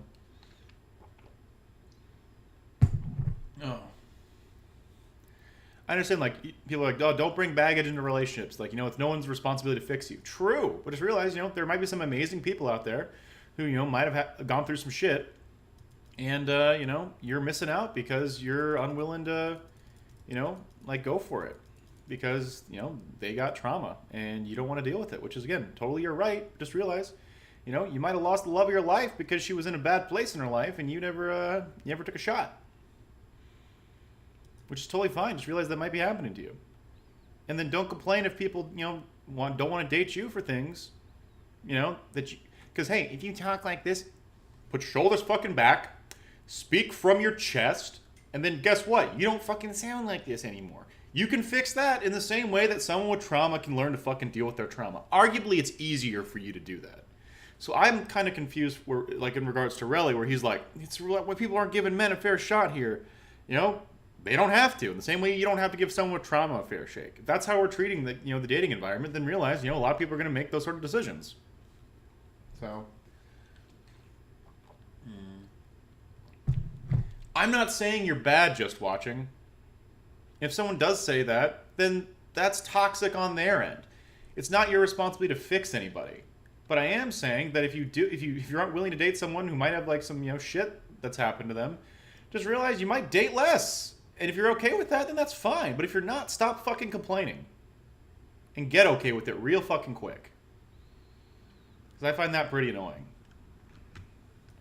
That's how humans work. I'm just stating that women also do it just like men when it comes to dating. It's like in the same way, like if a woman has a standard about a man's height, but she gets rejected because of her weight, I don't see any problem with that. I don't see any problem with that whatsoever. Because it's not someone else's job to make sure that you're okay in regards to that. At all.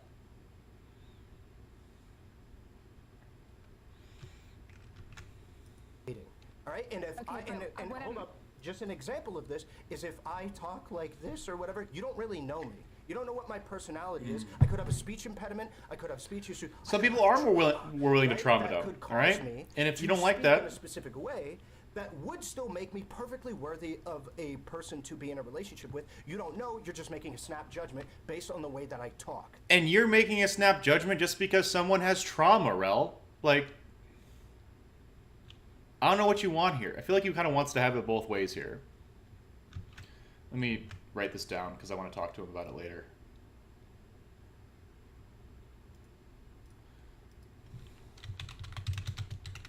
Choice to not date with trauma versus choice to not date someone who talks in an extremely off-putting way. Choices not to date based on physical. Oh. His example wasn't just they have trauma. If their trauma makes them abuse him, well, then he needs to be a lot more specific because he was not specific there. He said, why do I have to date someone with trauma? Someone who might look through my phone. That's fine. Why do I have to talk to somebody who gives me bad vibes because the way they speak? They might fucking kill me.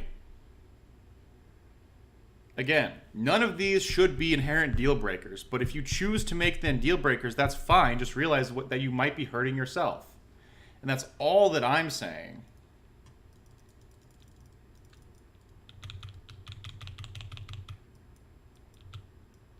That's all that I'm saying.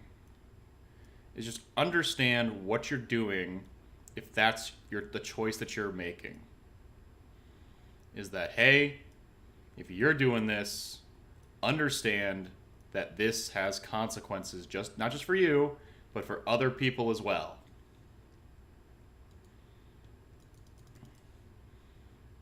And that's A-okay. If you don't want to deal with it, no one's forcing you to deal with it. But why should we force people to deal with people whose voices off-put them? I don't see the reason for that either. You understand? Well, of course, I wouldn't date you because you have trauma, but. Of course, makes sense. But what I'm trying to ask you is, let's say that you're a 6, you say, and then you get a guy who's you see as a 7, and then you see as an 8, and you see as a 5 and a 4, or whatever. Do you think that women, if you get 100 women, they're going to put them in that order after? If these are guys that they fucking know, they're gonna put them in that order. It completely depends on the women. I'm not going to say what I view as attractive in men is what all women will always view as attractive in men. I think I have a pretty decent hit score. Do you believe that Henry Cavill is more attractive than me? Yes. Will most women put Henry Cavill over me when it comes to attractiveness? Yes. This isn't rocket science. This is not rocket science. But that's, like you said, that attractiveness is not something that you're focused on. Yeah. And that's not something that...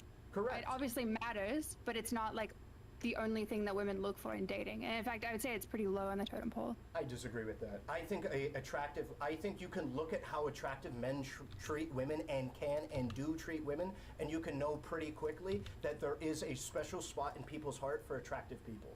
It's just how it works. Attractive people get treated so unanimously better than other groups of people, even to people who are not even like physically or sexually attracted to those people. Men treat attractive men better, who are not, when they're not Privilege is real. It happens all the time. It is a pretty ubiquitous thing. Yeah, treating somebody better is one thing, but wanting to be in a relationship with them is another. What are you talking? The reason why they treat them better is because they believe that they're a better person or that they're worthy of more shit. So therefore, it would also correlate to relationships. Do you not believe that more attractive people can more reliably get in relationships and can make more mistakes, like on a first date, than somebody who is less attractive? Again, that's okay. She has to give him this one because yes, pretty privilege is real. Physical attractiveness does matter. And that's kind of unfair. But that's not the only factor. I'd say part of why people might be calling him a black pill now, after this conversation, is because if you're only focusing on the things that you can't change, which again is not true, as a person you can change your physical appearance.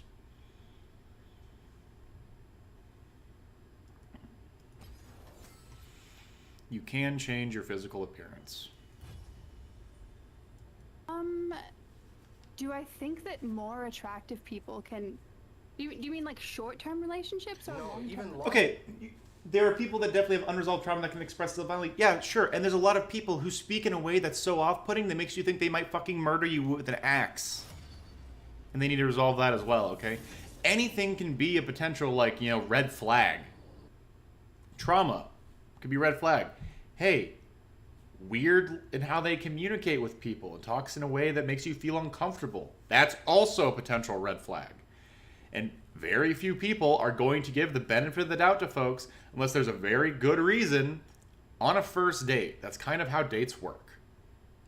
Like if I'm on a first date with somebody and they're constantly on their phone, I probably won't want to see them again. I might try and still have sex with them, but am I going to think, oh, they really cared about Hanz? No, not at all. That was a potential red flag. If I'm a woman and a man feels really pushy and constantly on dating apps saying, hey, you want to come back to my place? Hey, you want to come back to my place? Hey, you want to come back to my place? And the first thing they try and do when they meet you is try and get you as drunk as possible and then ask you back to their place. Then red flag. There are a lot of red flags that a lot of people have, and in the dating market, I'm not going to begrudge someone their red flags. I can say it makes them a shitty person, we could say culturally encourage people. But then we get into weird spots where it's like, you're not a bad person. Just understand that, some people can't, change how they've, been treated or change what's happened to them in their life. And we shouldn't, immediately write people off. In the same way that you shouldn't write off a man for being short or for talking in a silly voice.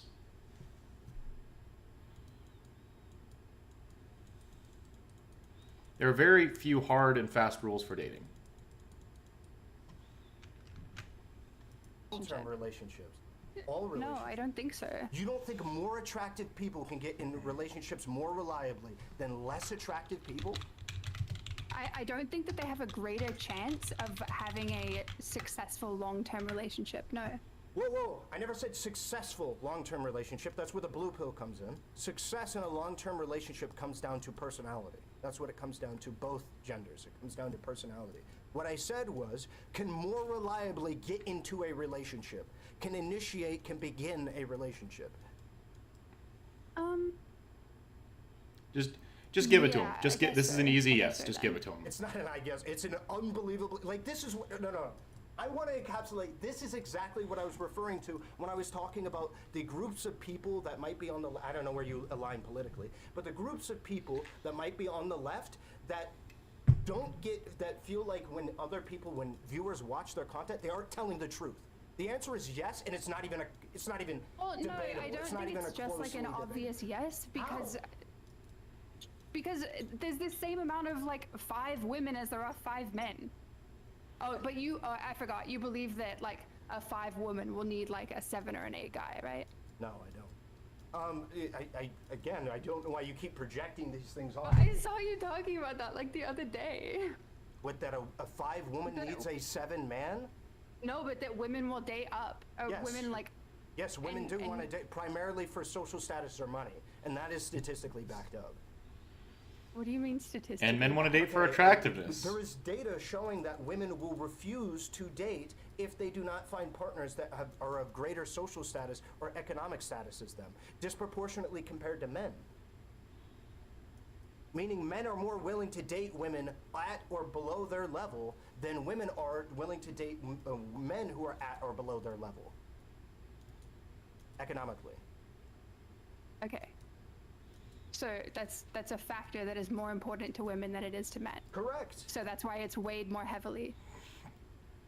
Yeah, it matters more to women than it does men. But that doesn't mean that women want to date 8s and men are okay. 5 men are okay dating 5 women. That's not what that means. That's never been my.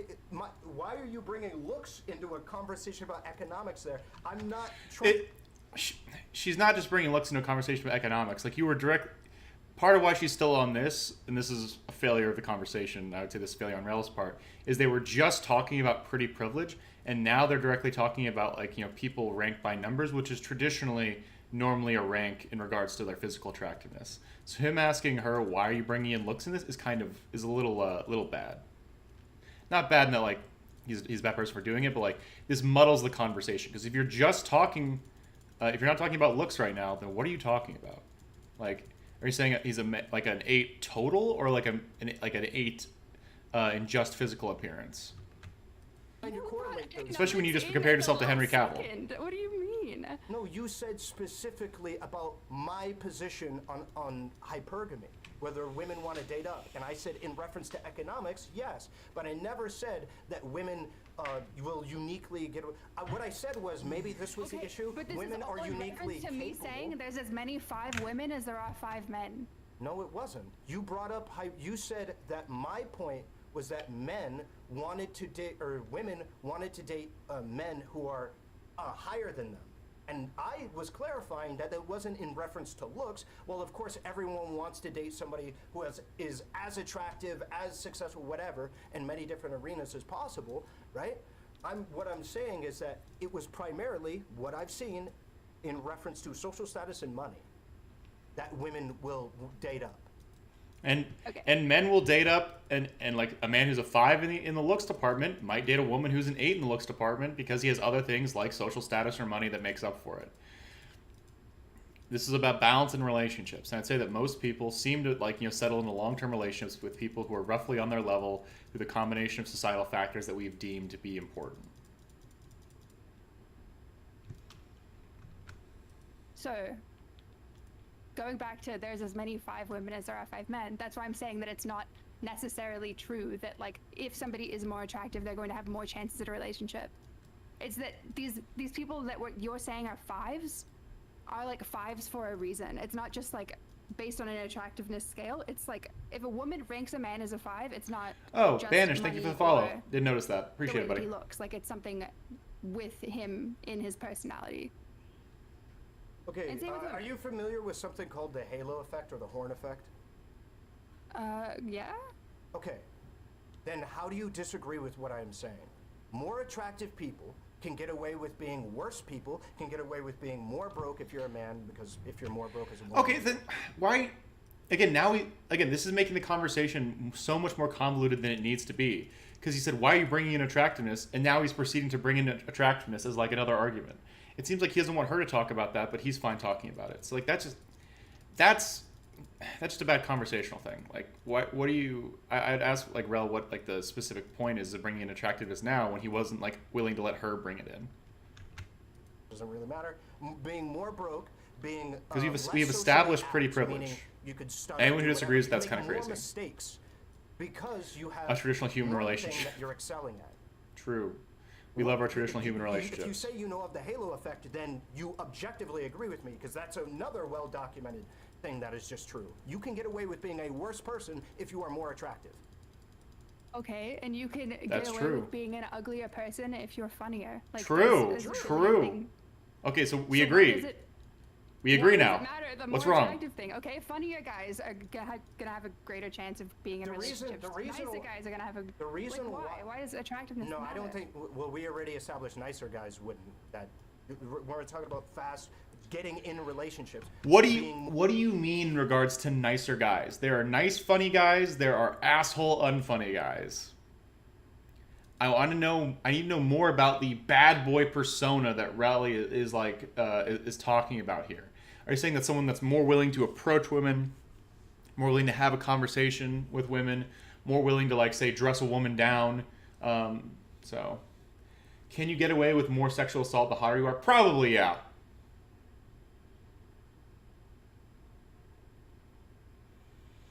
Who wants a not nice or unkind person? Again, if they're super attractive, you might be down for it anyway, okay? A lot of people are like, oh, this person's an asshole, but they're also really fucking hot. Like, and I would say that, if we're lying about that, like, we're not being honest with ourselves. You ever, like, met someone who you're like, man, this person's a dick, but they're still fine? You ever heard, like, the concept of hate fucking, right? That's a real thing, folks. People are like, damn, this person, terrible fucking human being. Also, fine as hell. Fine as fuck. 100% real. 100% real.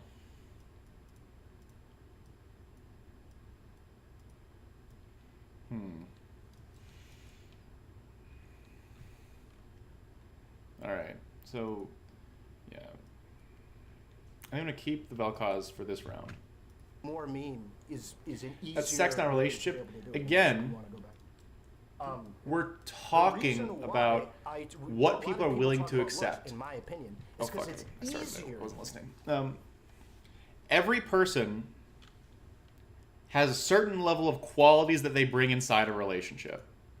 And depending on what your qualities are and the degree that your partner appreciates those qualities, they might let you slide in other areas. So if you're not the nicest person, but you're a really funny person that people can enjoy experiences with, and you give, like, say, really good sex, and you're really fun to be around, like, aside from, like, the occasional times of being an asshole, then people are going to be more okay with that. That's how human relationships work. It's really about, for a lot of people, how relationships are transactional. Like, what are you providing in a relationship versus what are you taking away? What are you giving to people that make them want to be in a relationship with you versus, what are you getting from that relationship? And not all relationships are inherently all relationships are in some way inherently transactional. That's not a negative thing. It's just a realistic thing that people as human beings have needs. If if you're a nice guy, but you're broke, you're ugly, you don't take care of yourself, you have no hobbies, like, you're a step away from being homeless, like, who wants to be in a relationship with you? And I wouldn't fault somebody for not wanting to, you know, at that point, like, I'd say that's probably worse than someone with trauma, you know, like, what, am I gonna have to, like, you know, bring this guy into my life and home that I barely even fucking know? No, that feels pretty weird to me, Chief. So I'm just telling you, there's a lot of differences and distinctions in regards to how we behave in these scenarios. And I'm begging everybody to realize that, hey, this might be a little bit more complicated. Is it still sexual assault if she lets you do it but wouldn't let a 5 do it? That's interpersonal dynamics. Like, if someone really likes somebody and they assaulted them, would they maybe not, like, attack them in that certain way? There could be any number of factors. Like, hey, you know, I really like this person, and I still want a relationship with them, so I might let them do stuff that I'm not comfortable with, right? Or I might let it slide that one time I told him to slow down, but he didn't slow down, right? Or I told him to stop, but he didn't stop. All those things are technically sexual assault, but if someone, like, has other goals inside of a relationship, like, and they decide, hey, you know, it's like that supersedes other shit for me, then, like, that's their prerogative. I would disagree with that because I don't think people should be in relationships where they're unsafe, but that's their choice at that point.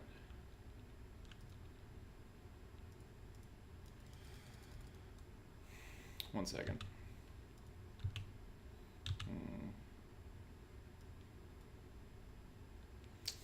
Where is a mascot? Okay. Visibly, for you to do these things than it is to be funny. Being funny is incredibly. Can you give you an example of someone who fits my example? Okay, yeah. I've had relationships with people, right? I've had sexual and romantic relationships with people who, some of them, I would not call nice people, but we had a good dynamic otherwise, and it made me stay in that relationship for a while. It wasn't we didn't get married and have kids, so clearly that relationship didn't stick, right? But there are people that say, hey, this person is an asshole, but they're funny as fuck. We have the same hobbies, and the sex is good. Did I ever think it was last? I told myself, I was like, you know, this might work. I like this person. Because when you feel like you have a connection with somebody, even if they're not a nice person, so you let things slide. That's how a lot of people work. That's how a lot of human beings work. It's not like that's not a crazy thing. I'm really sorry. It is 100% not crazy. It's very normal. Yeah, hopium, like, but it's fine. You think you'd have the debate about, like, I like the debate yet about that with Ahrelevant? Yeah, sure. Like I said, I'm happy to look at it. I'm trying to get through this right now. There's a lot of content. We still have over 2 hours left. Oh my god. It's gonna be 10 o'clock before we're done. And whatever, in comparison to how people view the night and day difference that a quote unquote Chad gets treated in comparison to, like, a normie. Right? That's the reason why. It's because in 2022, when social anxiety is fucking crippling for both men and women, my ability to talk to a woman without fear of potential social repercussions, being called weird or creepy, especially to her friends and whatever, and then having it cascade out from there, being ostracized from my community, all of these, the rejection or whatever, the fear of rejection growing massively, it is crippling. Okay, that's crippling, but this is an example for Relly as to, like, why being an asshole to every person is bad. Because if this is the dynamic, then that directly contradicts, like, hey, you should be as much of an asshole as possible. Because this is a direct example as to, like, if you do this, people are not going to want to be fucking friends with you. People don't want to talk to you. People don't want to, like, hang out with you. People won't want to fuck you. Like, 100%. People will dislike you. They won't want to spend time with you, and they won't want to hang out with you. Like, that's not a problem at all in regards to, like, this specifically. Be able to even practice talking to the opposite sex. It is absolutely crippling, right? And with this being the case, it is a lot easier to look at like some dude that's incredibly attractive that just has to breathe in a woman's general direction. Desolate Mirror, and then true. he There are gets it done. differences in that. Right? That's the reason why a lot of people. But then, like, I feel like that's an argument for the point that that's a bit of a, it's an oversimplification to the point where it doesn't really help a lot of folks then. Like incredibly nerdy or whatever, people like me. It is the easiest way to circumnavigate the hardest aspect of dating as a man is to just be hot, to just be good looking. Okay, and there's some things that you can do, like grooming, like the gym, like proper fashion. All those things are things that you can learn online instead of, like, you know, playing like 3 extra games of League that day. Spend 30 minutes to an hour in the gym, spend 15 minutes grooming yourself, and spend 30 minutes looking online to see, like, you know, what the styles are. Sounds like a normal thing to do. I just don't understand, like, this massive level of sympathy for them, for like these guys specifically, which again, they do have it hard, right? It's not fun to feel unloved, but at the same time, like, all the other problems that we talked about, they're still there. All right, 1 second. Let's try something new, because this isn't working very well. Fuck. Oh, I fucked up. I forgot. God, we're gonna get fucking obliterated right now. Jesus Christ. Is the easiest way to do it. Do you disagree? Sure.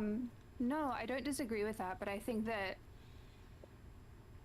if you're with want Rel, people then to, you're like, okay. only Desolate care Mirror. about If you're with Rel on just being an asshole, then realize that, yeah, you're harming your interpersonal relationships. If you're doing this with people more than you're gonna see, like, more than one time. If this is people you meet on Tinder, then yeah, you might be able to get away with this. But if these are friends that you see from school or from work, this shit probably isn't gonna work. And long term, you're gonna find yourself very lonely, and people aren't gonna want to talk to you. And I'm talking long term, like as in like 20 years in the future. I'm talking like you will fail in a good amount of relationships from this in particular. 100%. If this is your strategy and you're doing this to people that you interact with on a daily basis, realize that you are crippling yourself long term. Yeah, I understand the audience for this specific thing is like already isolated, but again, if we're talking about how to fix these things, we need to talk about ways of having healthy relationships, which I haven't seen Rel do here, and I'm waiting for that specific aspect. I haven't seen it yet. I'm giving him the benefit of the doubt, but right now, we're still just on the process of complaining, which is totally fine. You're allowed to complain. A lot of shit isn't fair to men. I understand. But in this case, I'm waiting for the real shit. Like, okay. Because there are reasons as to why you shouldn't behave like an asshole. And again, if this is specifically for people that have no friends that they're hiding inside, then, like, yeah, maybe just being a bit more of a dick will cause you to have more conversations with people. That's entirely possible. But is that good advice? Probably not. And you'll probably get farther if you were like a person that people wanted to spend more time with. Because here's the thing, right? Let's say I meet someone on Tinder and I'm such a dickhead that I'm able to fuck them once and never talk to them again. Okay, what if I meet him? We hang out. Well, we vibe. We have sex like once or twice. But they introduce me to their friends because I'm a nice dude, and then we keep fucking because I'm such a fucking chill dude. I'm such a chill bro that everyone wants a piece of the Hanz. Everyone's like, yo, Hanz, you're fucking great to be around. We fucking love you, dude. And we want to spend more time with you because you're such a fucking beautiful fucking human being. And guess what? Instead of having one shitty fuck where I, abused somebody to get it, right? Or I was a dickhead to get it, I now have a functional group of friends and some fuck buddies. Again, it's prisoner dilemma 101.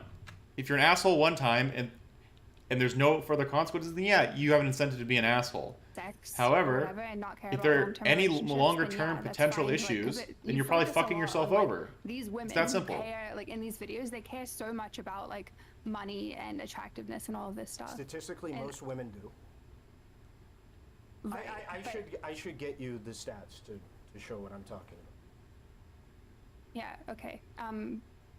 But what I'm saying is, like, when it comes to like actual successful long-term relationships, then yes, you have to becoming a good person, being not just being attractive is like, it's not the be-all end-all. The problem is, and I know you have to agree with me on this, I'm not blackpilled in the sense that attractiveness is it, presentation is everything. Your personality doesn't matter very much at all unless people find you presentable enough to start talking to you in the first place. And that's a fair thing. That is a fair thing for most people to say that, hey, if I can't stand the fucking sight of you, why do I want to be your partner? There's an acceptable level. Many people will have relationships with people that are either more attractive or less attractive than them if there are other qualities that can bring into it. If you're a very wealthy, well-spoken man, maybe you don't have to be the hottest fucking dude on the planet. However, if you're poor and you're not good at anything, then what are you bringing to a relationship? What are you offering to people? That's always my question. Is that, like, if you aren't giving things like to people in relationships, why are you? Again, we're getting to the government mandated girlfriend level stuff. Like, whose responsibility is it to take care of you? In the same way that you don't want to take care of a person with trauma. I don't want to have to fucking teach a man how to be a human being. That's the big thing for me. If I'm a woman, why the fuck is it my job to teach a dude how to be a functional fucking person? That's not my fucking job. Like, are we pretending that it is? I think that sounds pretty stupid.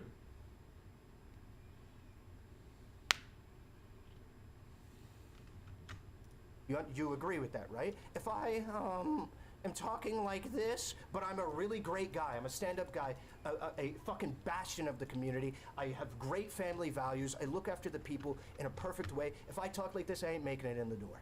I ain't even... But then they should just do what you said and marry the people that are good people. Why would you chase someone who's that shallow?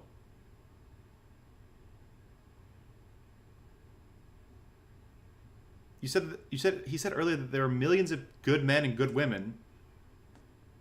Just find one of those. even getting a foot in the door. Why do you think that a woman wouldn't be interested if you talked like that? What are you joking? It's because they think I'm a weird creep.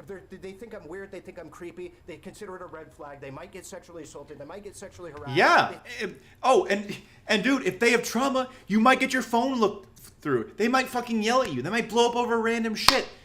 In the same way that it's okay for you saying that if you're a self-respecting man, you don't have to deal with a woman who has trauma. If you're a self-respecting woman and a dude can't even fucking talk to you and look you in the eye, you don't have to fucking date that dude. I'm sorry, Rel. I'm sorry. Like, why can't we say both of these things are true? Equal opportunity shit. If you can't fucking function as a person, it's not anyone's job to look after you. This is so strange. Because I understand he wants us to be sympathetic, and I am sympathetic. But he doesn't have sympathy for, like, the other people that he's, like, denying access to these relationships to, so why do we have to care about the relationships for the men? You're right, maybe society should just be better. 100%. And we can socially encourage people to be better to each other. However, it seems like it's going to require a little bit more than that.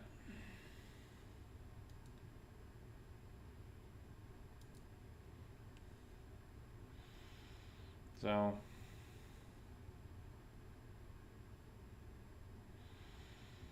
I guess it's just frustrating because, like I said, I got a lot of respect for Rel. I think he's a nice guy. I think he's a smart guy. I think in this specific area, there are some specific potential personal biases that might be hurting both his and other folks' chances. Because again, hey, if you're a dude with a a voice that's like not fun to listen to, maybe find a woman with some trauma. You both have something that most people would reject by looking in the door, but maybe because you're both good people with a couple of flaws, you can find things out together. So.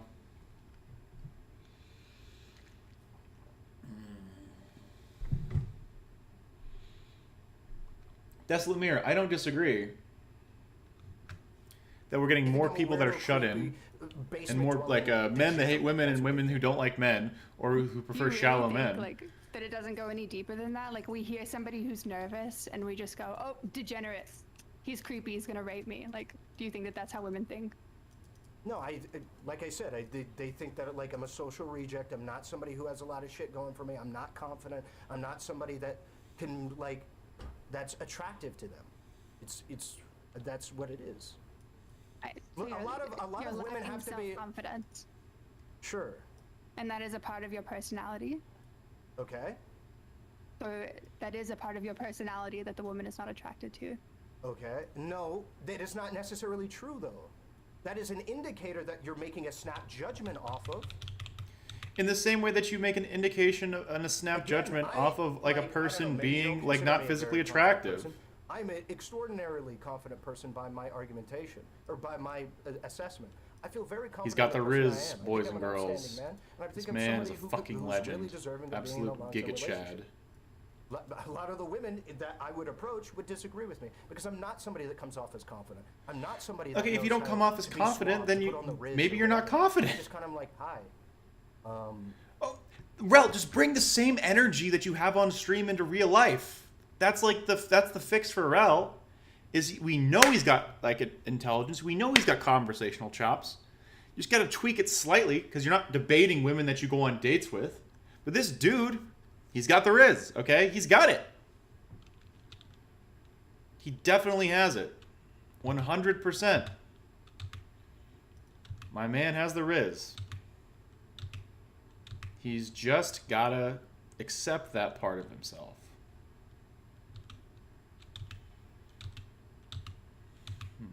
Oh, there we go. 2-star Nunu.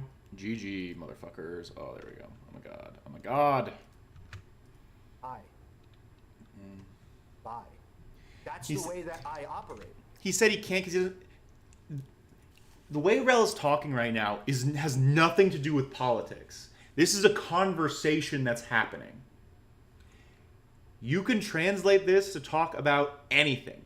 My current conversational style, I can talk this way about Final Fantasy. I can talk this way about Digimon, about Pokemon, about politics, about weightlifting. Your personality can come through regardless of what you're talking about. And I'd say the best way for Rel personally to get through this part is for him to be like, hey, what am I, how do I make this translate? Because he's a really cool dude. He says he's not capable of talking to anyone straight up if they don't share a similar interest. Then that's his fucking fault, okay? That's a personality deficiency. Why does someone have to talk to him if he's incapable of having a conversation that isn't about shit that he cares about? If he goes on a first date and he's like, I can't talk to somebody because they brought up, astrology. I'm sorry, dude. There's somebody else out there that's willing to listen to astrology. If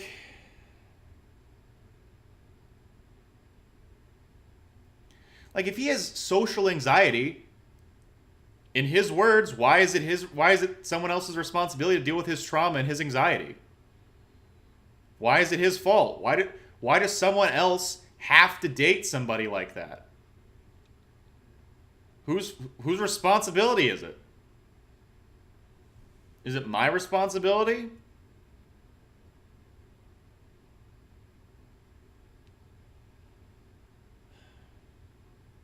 Yeah, that's very much a Rel problem. And I'm not trying to shit on Rel.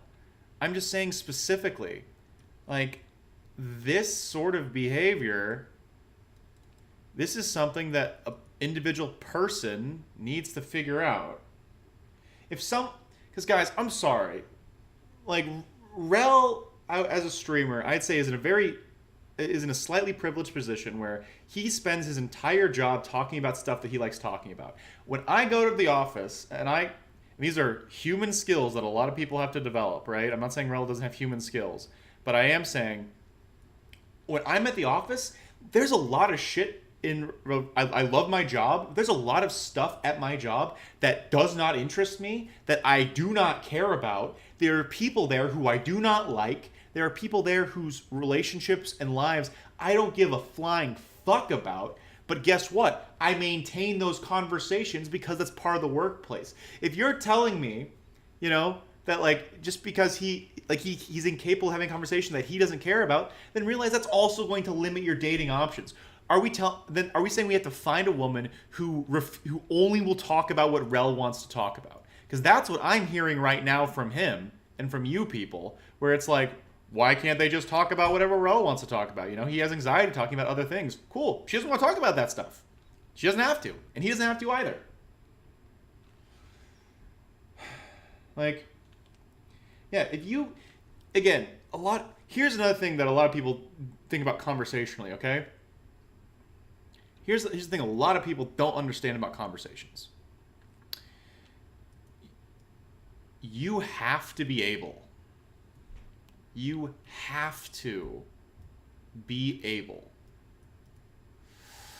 listen to other people talk about things that they're passionate about that you personally are not passionate about. If you can't do that, then realize people don't want to talk to you. People won't want to listen to you. Because guess what? A lot of people like talking about themselves. And if you are unwilling to provide that kind of environment or that kind of relationship, guess what? No one's going to want to fucking talk to you. No one's going to want to talk to you if you can only talk about your favorite, niche internet politics meme. Okay? That's how the world works. And unless we're going to be forcing people to listen to conversations that they don't give a fuck about, again, this is again, for Rel, why can't he just listen to women talk about shit he doesn't give a fuck about? Because if he's talking about stuff that they don't care about, why do they have to listen? Why?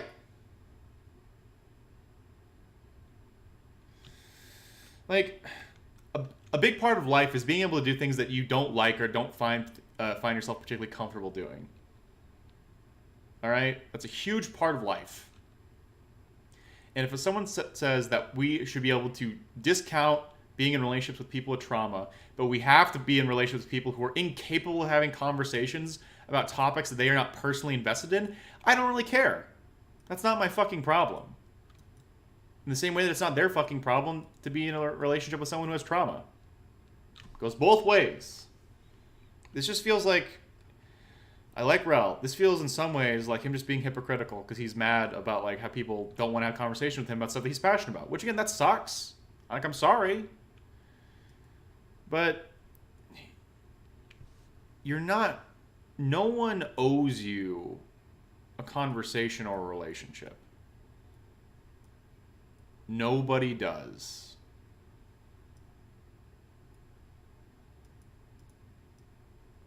And that's how it works. And there's no real other way around it that, yeah, people have needs in relationships. And if you don't satisfy their needs, they're going to go somewhere else.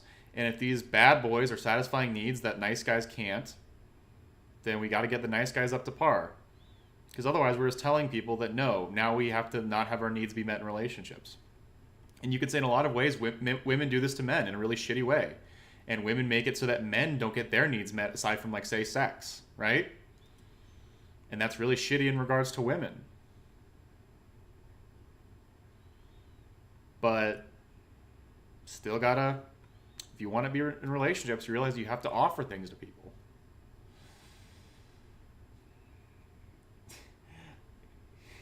I think you might be too normie brain to realize how socially stupid we are. Like, I'm sorry, guys. Like, I'm not trying to talk down to you, But I promise you, Rel specifically, this man has capacities like that I know are possible. Yo, Jacator, what's up, Jack? Good to see you, buddy. What's up, Rare Cup? Thank you for the follow. Right now we're talking about Relly and the Black Pill. But this is just frustrating for me to listen to because it feels so hypocritical. But I'm a confident person. I just don't know how to talk to women. You Yeah. understand there's a big difference between being confident let's make it and knowing how faster. to talk to women, right? There's a huge difference.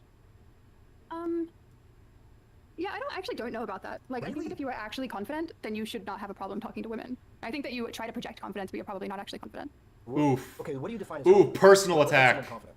We got him. Like a self assuredness, Projecting. like a Okay, so I guess like liking yourself as a Projecting. person and We got a I don't know, projector. it's kind of hard to define. It's Okay, projection let me tell you time. about Let's project the where I'm clock. coming from, and part of the reason why I don't really feel comfortable talking to women, right? I don't feel comfortable because I don't want to be labeled weird and a creep, and I feel like it's very easy for me to do so because I'm not somebody that has very much to say, very interesting. The most interesting thing I have to say is that I played Path of Exile. I'm doing a Frozen Legion build with Frostblink Hex Touch, right? I don't know if you know what that means, but that's probably the most interesting thing I can say that I've done recently, right? That's who I am as a person. I can't talk to a woman about that, so what do I say? Nothing. That's not their fault then, really. Like, you have a lot of cool things to talk about as a person. If you're a streamer, which he is, and you say, hey, I talk about and research politics online. Like, again, this goes to, I'm sorry. If his expectation and like his frustration is that people don't want to like, you know, listen to him talk about like his exile build, you know, does he want to listen to people talk about like their shit? Is Relly willing to have a conversation and just sit there and listen to people talk about astrology? Is he? Because if he's not, then he needs to understand that they might not want to listen to his shit. He's saying he lacks confidence, doesn't know how to talk to women. Okay, guess what? You can learn how to talk to women. It is 100% possible that he can he has the skills, he has to apply them. He 100% has the skills. 1,000,000 fucking percent Ahrelevant has the social skills to pull out some cool shit. Without a fucking shadow of a doubt. This man has got some riz.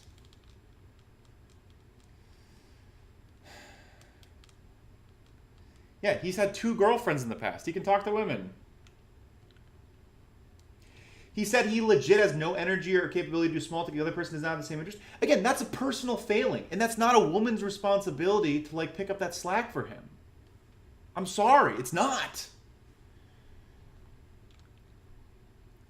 Because that's what essentially what he's saying is if a topic doesn't personally interest me, I don't give a fuck about it. I won't politely listen or respond.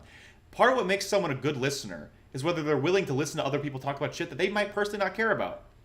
Guess what? I've had a lot of fucking chicks fuck me because they're talking about shit that they care about and I don't really give a fuck about, but I'm being a nice guy, I'm being a polite guy, and I'm fucking listening to them talk about it, and guess what? Legs spread open. Because if people feel like they're being heard, they're going to feel more emotionally connected to you.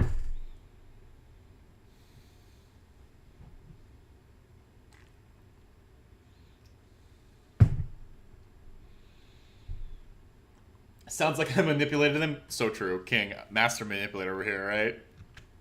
A lack of what to say to a woman that presents as a lack of confidence to that woman. But I'm I gonna consider manipulate my you, issue is Giga I Chad. don't want to be a burden to another person. I don't want to make somebody feel uncomfortable. It's not that I don't believe I don't that I'm think somebody that a confident person would care that about way. being a burden on another person. Would think that when they're saying introducing themselves to somebody that they're like, I'm worried about being a burden to that person. It's not about the introduction. It's about what happens afterwards. Hi, my name is Ahrelevant. Okay, I'm not saying literally the introduction. I'm saying when you meet somebody. Okay, well, if I have nothing to say, then I have nothing to say. My point is, I don't feel as though... Talk about your job. Talk about you. Talk about what you care about. Say, hey, I'm a big gamer. I love Path of Exile. Right now, I'm pretty experienced in it. I'm doing this pretty interesting build. If you talk about really things weird with to me. passion, Like, I people know will so fucking many, listen. Like, especially now. Like, there are so many women that have nerdy-ass hobbies. Okay, can you name me one of them that plays Escape from Tarkov? I'm sure do you even know what Escape from Tarkov is? What? How many women play Escape from Tarkov?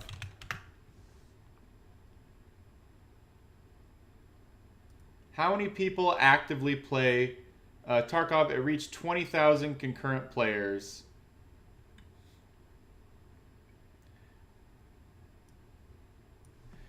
Women percentage of female gamers. It said in 2021, 41.5% of gamers in the United States are women. So let's be super uncharitable and say that only like 1/10 of them play first-person shooters. That means of every gamer, there's a woman who is capable and interested in playing those types of games.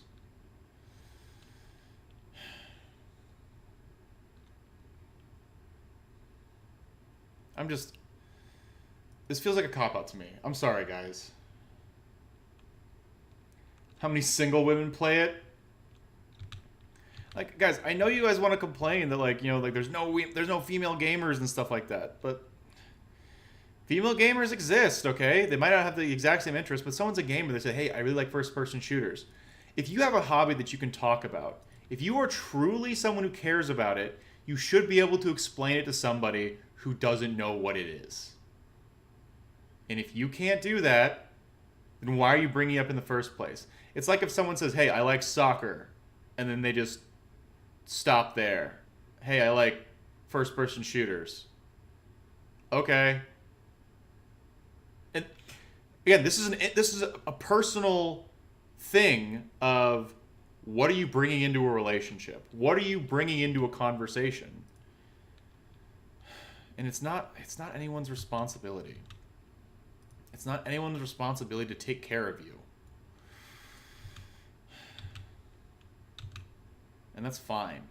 And the world's kind of shitty like that. But still, Jesus Christ.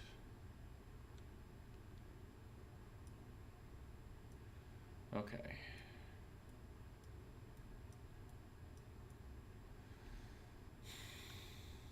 Yeah. Yes, I know it, Talk. Okay, so then can you find me one that plays consistently Escape from Tarkov that's going to know about running raids? I mean, I'm not gonna. If I did, I wouldn't introduce her to you because you've got trauma. That's based callback, but you know what I'm saying. Like, no, but that's true. That's 100% true. He absolutely does have trauma in regards to this. He's afraid that people won't listen or like respect his hobbies. 100% he has trauma in regards to relationships. And he has personal things that despite all of his, I would say, very good qualities. Again, Rel is a funny, relatively attractive, relatively confident guy. Confident guy. He has hobbies. He has a cool job. And he spends all day talking to people. A lot of what's holding him back is personal conversational selfishness and an unwillingness to communicate with people about things that he doesn't personally care about. And those are social people skills that human beings have to develop. Like, yeah, exactly what Rare Cup says. Rel lacks confidence about talking about topics that he is blaming women specifically about not wanting to talk about stuff that he cares about. I like Rel, okay? I really do. I like Rel. He's a really cool guy. And there's millions of other men like me that just sit there. Okay, but, like, my problem is, I know what you're talking about. There are women who do have it. They're sitting inside all day. I can't find them. Neither can men like me. You understand? But then they're online, and talk to them. How many women are online? There's so many women online. And hey, reverse gamer moment. Hey, Rel, would you be okay? Why can't you find a woman who plays The Sims or plays Civilization and play Civ or Sims with her? Why does she have to play your game? Again, these are all these stipulations. So I don't want to have a woman who has trauma. I only want to have a woman who has the same hobbies as me and lets me talk about only what I want to talk about.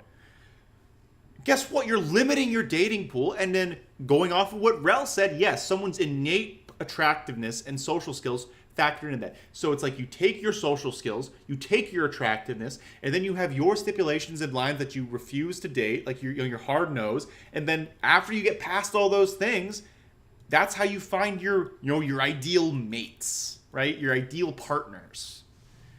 And if Rel's limiting himself to women who play Tarkov and only want to talk about what Rel wants to talk about, you're limiting things to a lot.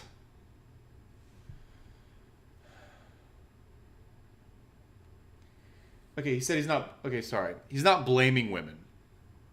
He's saying that it's a personal failing of his that he can't have these conversations, and that includes men. But how do we fix that for Rel? I'm genuinely curious. How do we fix that? Because I would love to help Rel fix that problem.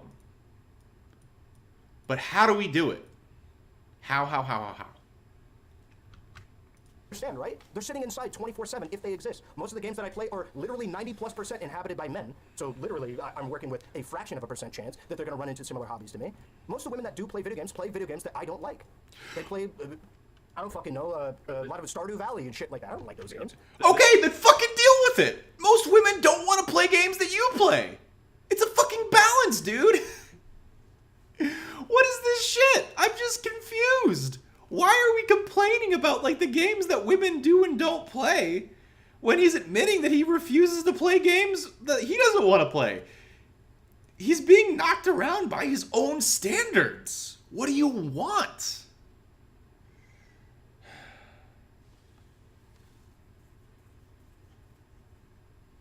At which stage of the mating pipeline should we require conversations to interest us? Like, again, if you don't want to be interested in a conversation, that's fine. Just realize that you might be limiting yourself because of your interactions, which is totally okay. Just don't get super mad about it, and don't be frustrated when you're when you're struggling to find a partner because you personally only talk to people who want to talk about shit that you care about. Full stop. That's it. That's it. That's the end. That's the T. You don't know if the women... Okay, don't be mean, Androider. Okay, don't be mean. Again, this just goes into... Relly has very specific interests. He doesn't think he's capable of having conversations outside those interests, so he's requiring his partners to have those interests. So he's limiting himself. Again, like, peak players of Tarkov was like 200,000 people. So that's already relatively tiny. Because if we say, like, let's say 5% of those are women, right? Then we're looking at 4,000 women who play Tarkov. You know? How many? Let's say half of them are single. So 2,000. So there's 2,000 women in the world that play Tarkov. You're not going to find one. But guess what? A lot of fucking women play Stardew Valley. A fuck ton of women play Stardew Valley. But Rel doesn't like Stardew Valley, which is totally okay. Just don't complain or be frustrated when people don't share your hobbies. If all of your hobbies are male-centric, then realize that one of two things is going to happen. You're either going to struggle to find a partner that shares your interests, or you're going to have to find somebody as a partner that does not share all of your interests.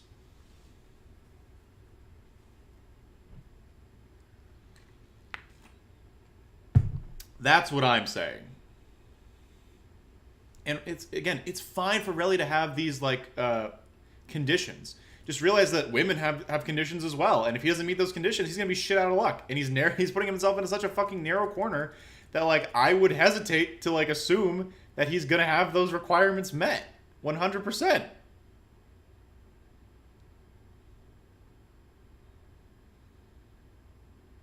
You know? It's just... It's going to be tough for him.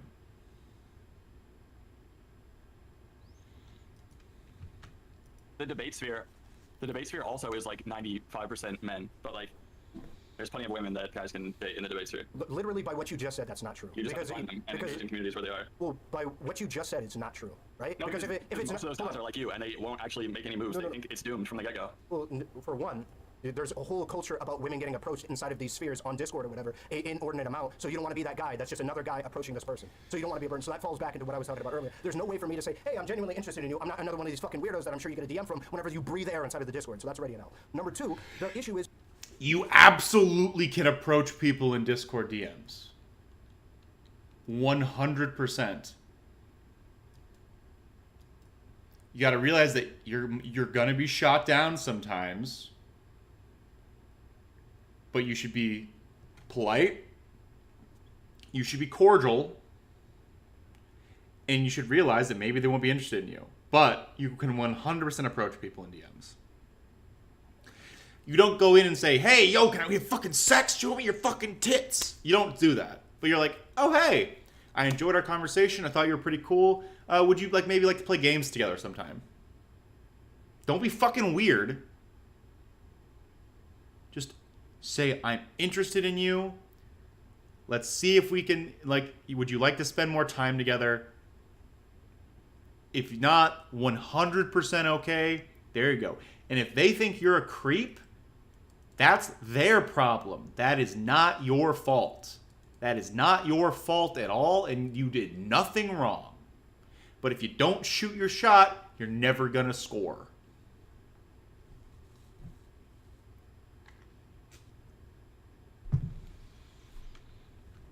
Oh. That's what I thought. You already started with the stats. You said that, no. It's unrealistic is the problem. And we need to be realistic, okay? You stated at the jump, there was 90% of this is inhabited by men, 10%, and you gotta know where to look for them. By what you just said, 80% of the people in that sphere are gonna be unsuccessful, assuming a 1-to-1. That assumes that the 10% of women... And Rel, guess what's happening in the space? You're a streamer. You're not a random dipshit chatter. People know who you are. You got Riz. You got charisma. You got personality. People, might have listened to you and think you're cool. They might have heard about you. They might think you're cool. Your chances are probably better than 80% of random dudes. But if you're not going to try, it doesn't work. I'm not going to flex for a second. I say I'm going to flex for a second because I'm just the best. I've been considered a pretty attractive guy, right? I'm tall, I'm muscular, I have a good job. I'm relatively intelligent, well-spoken. You know how many times I've struck out with women? So many times. It is incredible, just how often I have failed to either get a phone number or to get a second date or to even get someone to talk to me.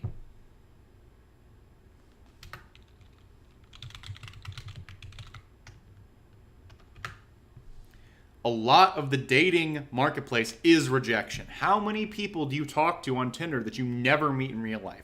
How many people on Tinder do you meet in real life one time and never speak to them again? It's a numbers game. And that can be off-putting for a lot of people. But I'm sorry, that's not how dating works. Most guys, even attractive men, myself included, you gotta try multiple times with multiple women, oftentimes before you have a successful relationship or interaction. So, again, Surmisk, I understand that some women might feel off-put by something. I'm not trying to say that they won't be.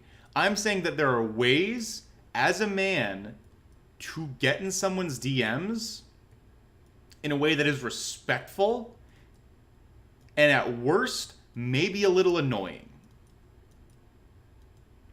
And guess what? That's okay. You're allowed to be a little annoying.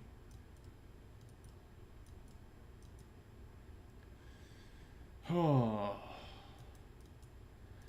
again, if you're never taking any chances, just realize, oh yeah, you're never gonna have relationships then, okay? Just then fucking deal with that. I just don't like this. This feels really doomer to me. I don't like it. I don't like the doomer shit. I don't like it. All right. Let's keep going. Let's see. 1 second. No, that doesn't work.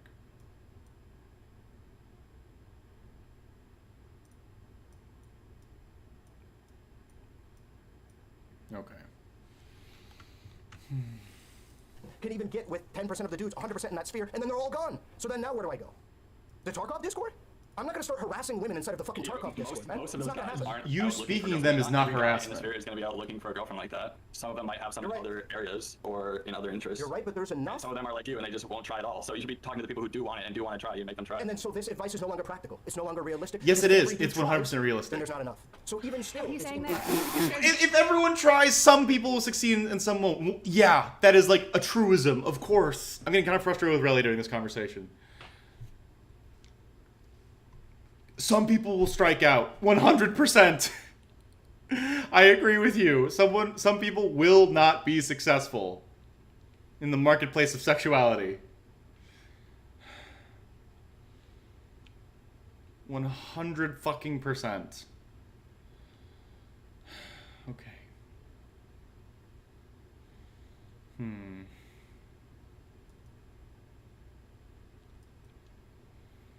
But the point is you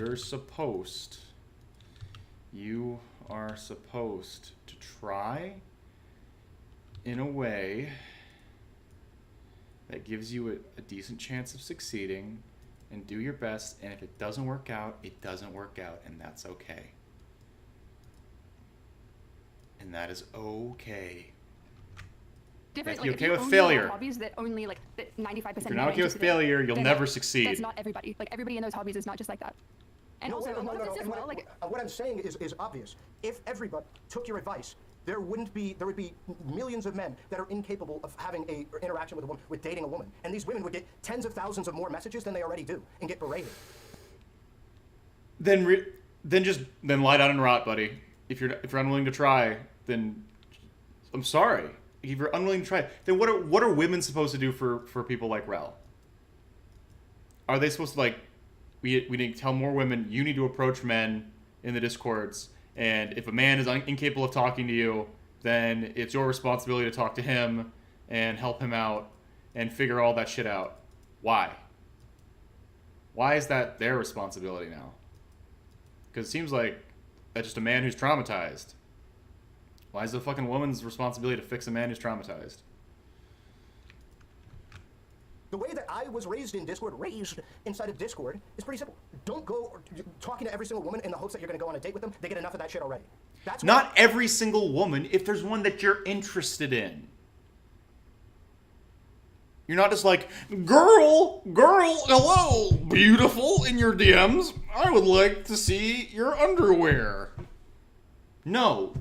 If you find somebody that you think is funny or attractive or interesting, you send them a DM, hey, you seem pretty cool. Would you like to hang out sometime either digitally or in person, maybe play some games together, maybe have a chat about something? And if they don't respond, that's it. You're done. But if they respond, maybe say, hey, this could be fun. We'll see. And then you see where it goes naturally from there. And if you're worried about making them uncomfortable, just be upfront and say, hey, I think you're interesting, I think you're attractive, or I think you're pretty.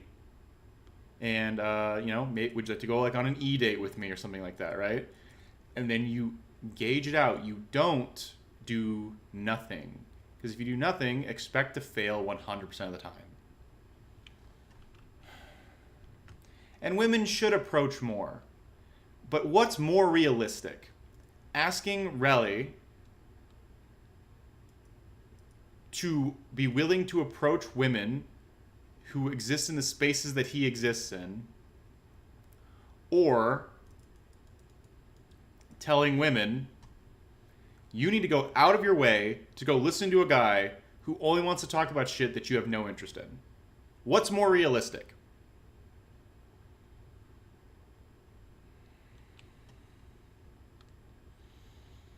We all know what's more realistic.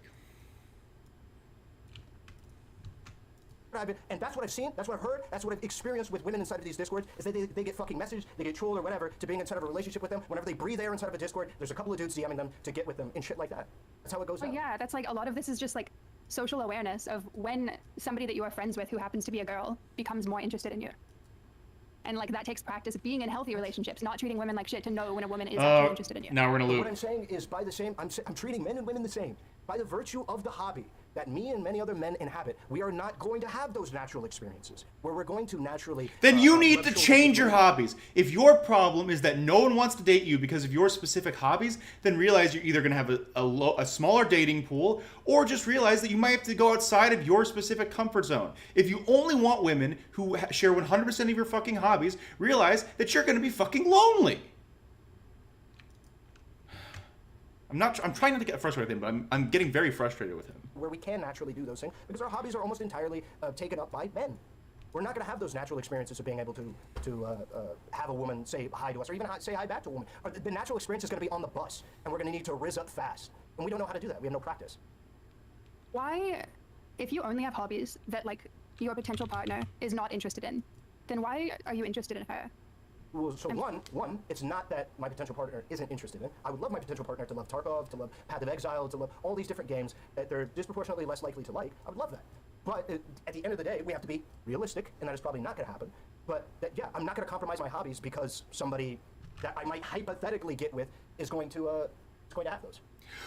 Then he has to be okay being alone. If you're saying, I refuse to change my personality, I refuse to change my hobbies, I refuse to change my habits, and the world should just kowtow to me and what I want, realize that you are putting yourself in a position where you're going to get burned. And people should not feel bad for you at that point. Really saying this makes me lose a lot of sympathy for him. As before, I understand. But if he's saying, I am unwilling to change, I'm unwilling to compromise my hobbies, guess what? Since I've been in a relationship, I don't play as much video games. I spend more time calling and talking to them on the phone. I still play video games, but I realize that time with my partner is just as important, if not more so.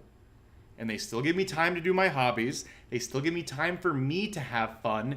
But yes, a relationship, even a good one, because my partner and I have a lot of similar interests. We both like video games. Specifically, we both love Fire Emblem. We both fucking love Fire Emblem so much. So we play Fire Emblem whenever they visit together. We both like anime. We watch anime whenever they visit. We both like the same cartoons. So we always watch the same cartoons whenever they visit. So with those things in mind, there are certain hobbies that we have that make us compatible.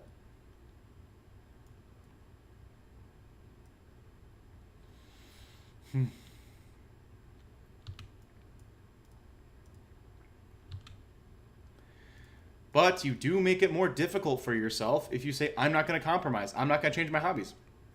Cool. Just realize you're going to have less opportunities. Why would I do that? I like doing the things I enjoy. I like the hobbies I have. They're fun. They're engaging. And if I can't meet women in doing it, that's okay. I'm not going to choose. Okay, to then doing hobbies that's because I fine can't then. Yeah, no, I didn't suggest that. Like, I think that's good. Like, that's totally fine. But then it's not like a problem with women judging you for like when you introduce yourself and you being not confident. Like, you are choosing to not partake in hobbies that women might find more interesting. And True. A chance to talk to women. True. More specifically, I am choosing to not do hobbies exclusively to learn how to talk to women. Yeah, I think that's like a thing that a lot of the incels hear when like, sorry, not you, I'm not calling you an incel, but I don't like, care if you do.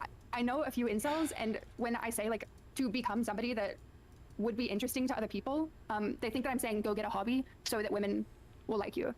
And it's really just becoming a more well-rounded person. Like, a lot of the times, you don't even have to necessarily like the same hobby as somebody to find it interesting and find that person interesting for being interested in that hobby. Like, to just become more well-rounded and become the kind of person that somebody would want to date. Like, So here's my issue. I think a lot of these men are people that somebody at least casually should want to date. The only thing is they just don't have interesting hobbies to a lot of people. I don't think you have to be interested in your partner's hobbies in such an in-depth or whatever way.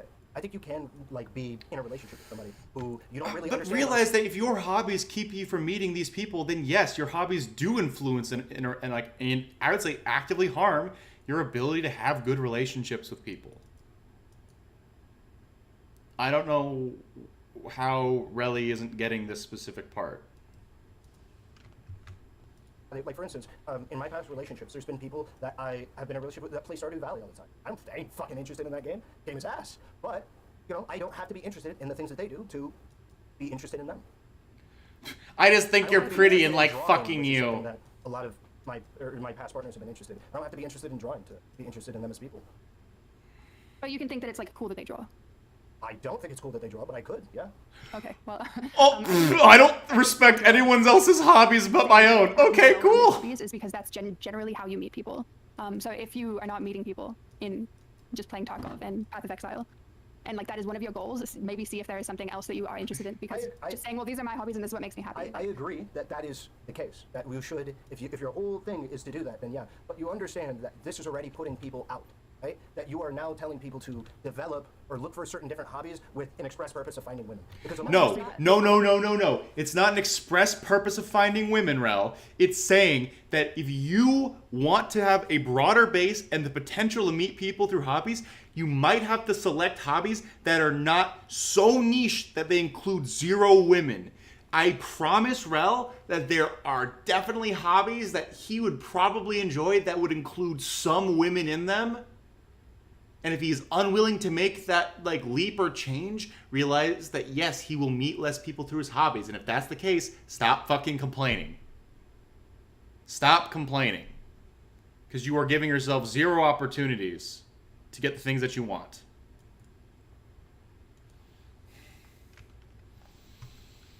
A lot of these people are happy with the lives that they live right now. The problem is Well, they they're just really don't. not, because they're looking for a woman.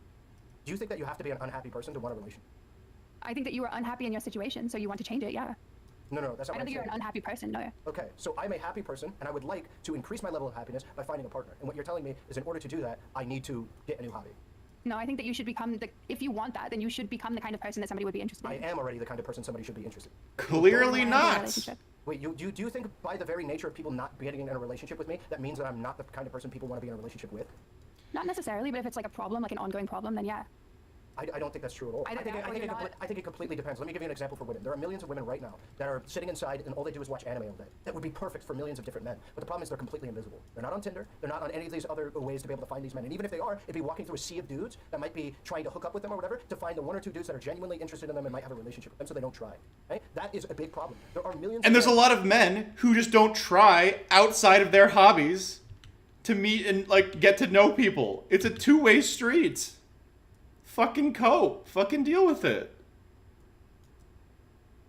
What's the problem? in women that would be perfectly fine with being in a relationship with somebody that plays Tarkov. There's probably tons of people that would be perfectly fine with your crippling weeaboo anime addiction. The problem is we can't find each other, right? The easy part is when you have hobbies that naturally rub shoulders with people who you might be attracted to. Going outside and interacting with people. That's definitely not as true anymore, though. Like with But you internet just said you won't just pick people any are up so any much new more hobbies, so now it's your with people with fault. hobbies. If you know that your hobby won't have any women, a very difficult then time realizing sifting that you're through just their options. not gonna find any Sifting through women. the options that they have with these nerdy ass. And it becomes difficult for me to say I'm a genuine person. Here's me trying to connect with you when there's 50 other dudes trying to do the same thing, but they might be weird or whatever. It becomes difficult to do. All I'm saying is that there are certain lifestyles, like the lifestyle that I inhabit and many other men inhabit and women inhabit, that makes it uniquely difficult to do two things. One, learn how to socialize, which is unbelievably important, and connect with other people that you might be attracted to, primarily the opposite sex. Those two things make it very difficult. We end up socially stunted, and when we end up socially stunted, then when we try and approach women in the wild, organically, we get labeled as weird and creepy, when all we did was just get socially stunted by playing too much World of War. But that was your choice. You're socially stunted because you chose those hobbies and refused to change those hobbies. Rel, it's not their fucking problem that you're socially stunted. Why is your trauma their fucking problem? Because if we're just doing like this to have like a bitch session, that's fine. You can complain. But it's like what I'm hearing is, it's not fair. All these men have these hobbies that don't have women in them. They're not meeting women organically, and it's not fair. And they're socially stunted because they don't like talk to women on a normal basis. And like it's not fair to these men. But no, I refuse to change my habits or my hobbies or anything about me that might increase my chances of being more successful. Like, cool. Then realize you're gonna fucking fail. Realize that you're gonna have some fucking relationship problems. Realize that people aren't gonna want to fucking talk to you. That's normal. I don't think people like need to like share hobbies. You don't have to share every hobby, but you have to be, say, like emotionally compatible, and you have to have some compatibility for you to like be able to do fun things together. And if you don't, realize you are fucked.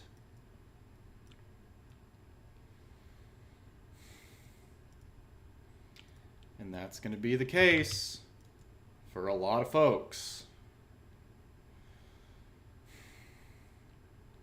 This is just so frustrating to listen to.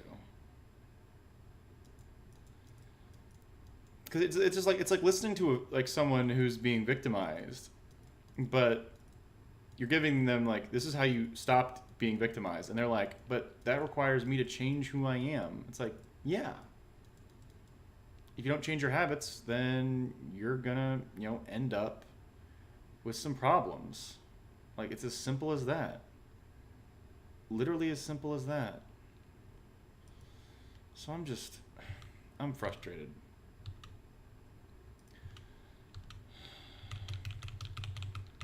Because I think Relly's a good guy. I think he's a solid bro. I think he's a good dude. And he's selling himself short. He's potentially harming his relationships. Just because he's unwilling to, change or be slightly different than how he currently is.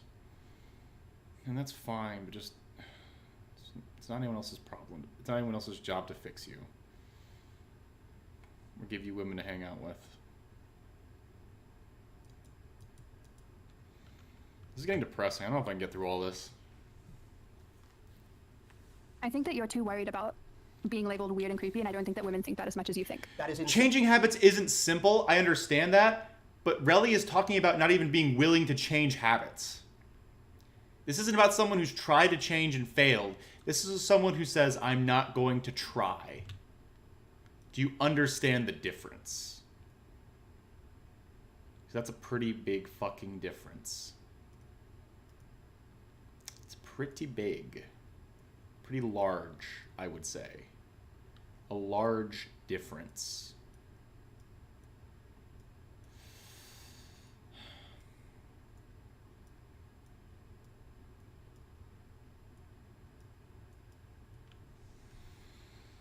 And that's my problem. Is I'm watching this and I'm just like, God damn. How are we ever gonna get happy? Like, how are we ever gonna get Rel happy? Because he doesn't seem open to any changes in his behavior.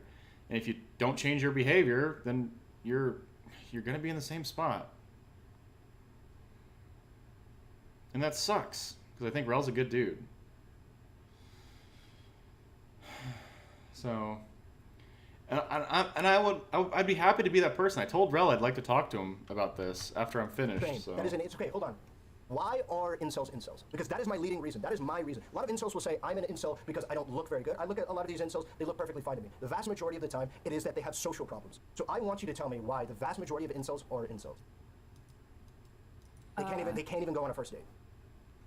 Because, like you said, they have hobbies that have no women in them. The primary way to meet people is either on dating apps or hobbies. So if they're not meeting anyone in hobbies because all they do is play Tarkov, and they're not meeting on dating apps because they don't know how to dress, or they don't know how to they don't got the style, which anybody can learn how to dress, how to groom. Those are all things you can do. And so if you're maxing yourself out and you're willing to go out and do things that might be outside your comfort zone, you'll probably be better off. That's why men aren't succeeding, and they're willingly choosing hobbies that will make them worse off in that regard. And they're okay with that. Or at least you're okay with that. I think a lot of them have mental issues. You don't... Okay, Desolate Mirror, guess what? You don't have to learn style. You don't have... Guys, I look like my fucking mother dressed me. What am I wearing right now? I am wearing fucking random ass, gray pants that my mother bought me when I, was in college. And I'm wearing a fucking green sweater that my mom got me for Christmas last year. Alright? My fucking mom bought, a good amount of my clothes. And guess what? I'm a cheap bastard when it comes to my clothes. I don't really care what I look like on top of my body. I care about looking good because by going to the gym, but do I personally care about, say, having the latest fashion and shit? No, I absolutely fucking do not. So knowing that, I'm like, all right, I'm gonna care about these things. I'm not gonna care about these things, and I'm gonna make it work. And but you're not giving yourself a fighting chance otherwise. But yeah, if you're autistic and you don't know how to dress, just look up clothing catalogs. You know, like the models of people wearing clothes at stores. Just say, hey, I don't really know what I'm looking for. What do you think looks good on me? Or ask a female friend if you have one, or literally ask your fucking mom. Your mom has dressed you for like at least the first 15 plus years of your life. She buys most of your clothes because your dad probably doesn't do it. Ask her what you look good in. I'm a tall, blonde, blue-eyed guy. Turns out I look pretty good in bright colors. If you put me in a green, like in my pink shirt, my bright pink shirt, or a blue shirt, or like, you know, a bright green, I look pretty fucking good. If you put me in all black, I look pretty bad. My partner, they're mixed, half black, half Mexican, and they look really good in orange, and they look really good in purple. So a lot of their wardrobe is orange, purple, and white. It really matters. Just find somebody that can help with your style, or just Google it. Google, hey, these are what my physical characteristics are. This is like my eye color. This is my hair color. What colors would be complementary for me? Oh. Nah, your mother's a totally fine like source for clothing. All right, I'm sorry. Your mom was once a girl. All right, she can find clothes that like fit your body. Okay. All of these things are possible. Also, guess what? There's a fun series on Netflix that if you're a random straight guy that doesn't know how to dress, there's something for you. It's called, you ever heard of Queer Eye? There's an offshoot of that called Queer Eye for the Straight Guy. And it's literally just people designing outfits for straight guys with no style. So if you're a random straight gamer dude that doesn't know how to dress, there's literally a fucking TV series that will teach you how to dress yourself. But guess what? All the things I just described are 100% doable, that require no change in how the world works, but they require effort. They require less hours on the Rift, less hours playing Tarkov, and guess what? You might have to do a little bit of physical changing. But people don't want to do that. Everyone's like, why can't you just love me for me? Guess what? You said the same fucking thing to the trauma victims. Why can't they just love me despite my trauma? I don't know. Why do I have to love you despite, you know, your crippling social anxiety? That's not my fucking problem. Oh, I'm gonna take a piss. Jesus Christ. This is getting depressing. I'll be right back. I'll be right back, everybody.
Okay. All right, I'll be honest. I don't think I can fucking listen to this for like another hour and a half. I'm just gonna message Rel and ask if he wants to talk because I think I already know like the main issues.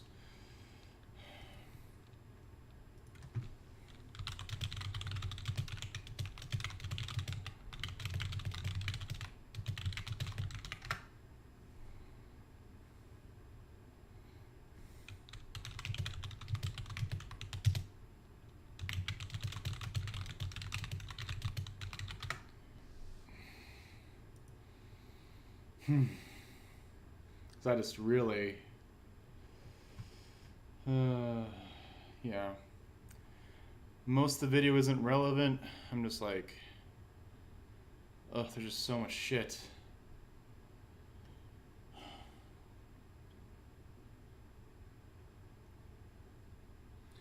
Like, Desolate Mirror, I understand, but like, if you're an incel and you're just in a community that always will like feed back into your inceldom, because guess what? There's not a lot of women in the incel community. Are we watching the vid or VOD?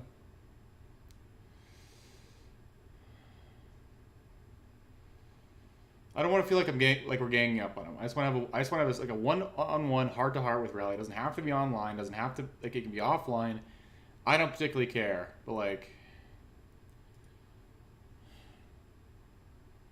But I want to have that conversation. Merry Christmas, Apollo. Hope you're doing well. Thank you for the follow as well. I sent Relly a message. I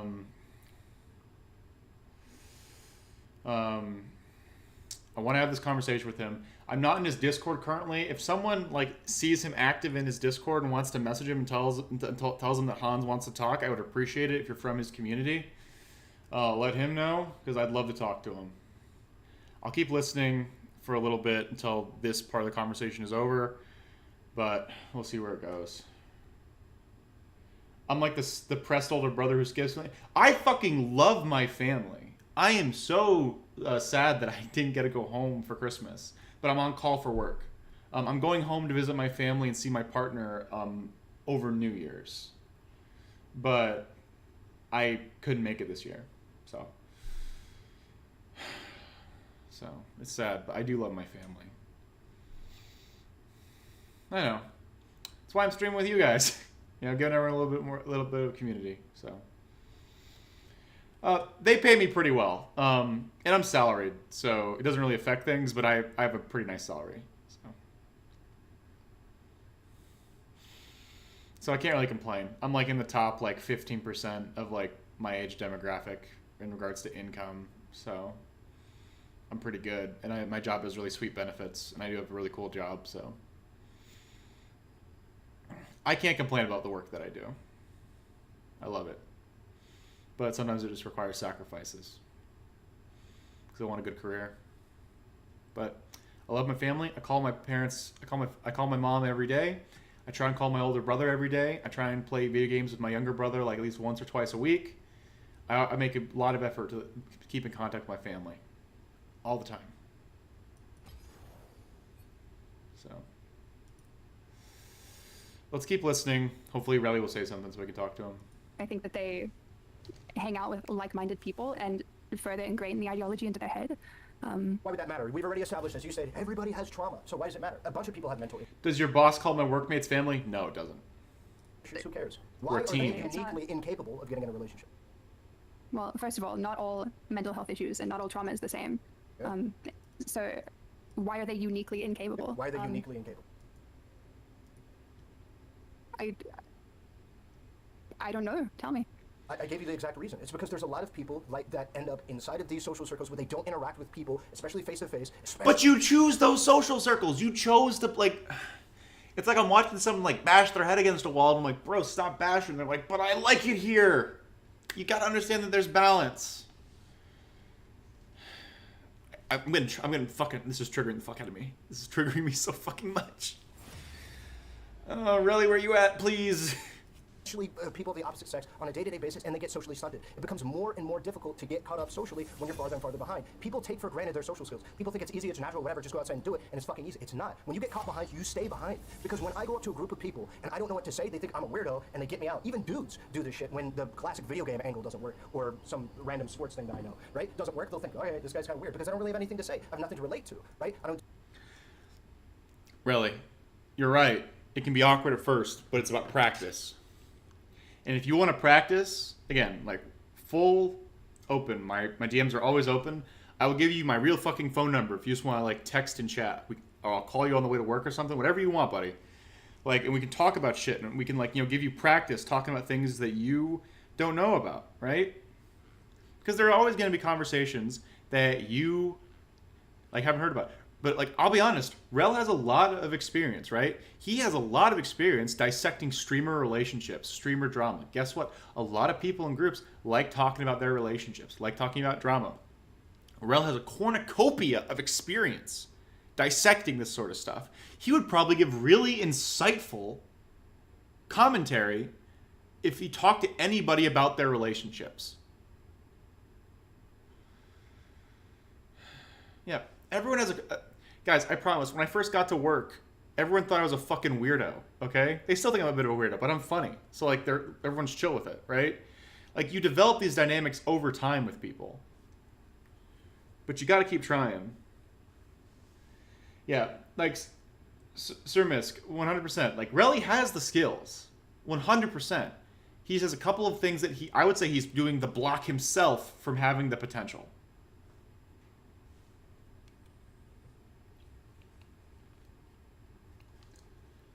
Yeah, the issue is he doesn't want to. But if he doesn't want to, like, whose fault is that, right? That's his fault. But then but like, again, if you're not making an effort to fix the problem, then don't complain. Don't complain. I'm not trying to diminish Relly, like, you know, his issues or his struggles or anything that he cares about, okay? It's not what I'm doing. Do various different blue-collar jobs that many of these people might do that I might be able to relate to. I don't have the stories some of these other people might have. For instance, I'm friends with a cop. Whenever he is feeling the chill of social pressure, he tells one of his stories that he has on duty. And that fucking cracks the ice wide open. And then he, you know, has it in. I don't have anything like that I'm able to do. A lot of these people... Yes, you do! Dude, Rel, you are a streamer. That's cool as shit. You can say, yo guys, one time I was talking to this dude and we did like a fucking rap battle. And it was actually hilarious. And this man went off the wall. It was absolutely insane. He was saying all this crazy shit about how he's like wider than me because he's like this random like Russian manlet. It was fucking crazy. And I come in and I start dunking on him and why no one fucking loves him because he's insane. And I absolutely obliterate him in front of like his larger clone Zerka. Like, there's some hilarious shit that you could like that. Streamers are funny fucking people. And our lives are insane. 100%. There are stories you can tell about being a streamer. 1,000,000%. I would bet so much money on that. PT Noodle, so true. So true. Why are you complaining, bro? Get good. It's more complicated than that. It's more complicated than that, but still funny. So, you know, what can you do? Just gotta get the riz, you know. So.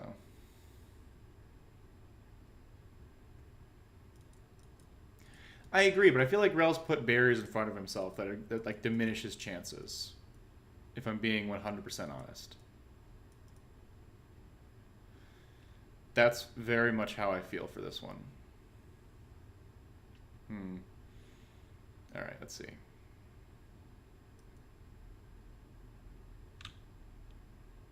Yeah, let's do that one. Nice. All right, so. Can throw you in. Get in there. Actually, this is a good idea. All right, so we're going to gain money that way.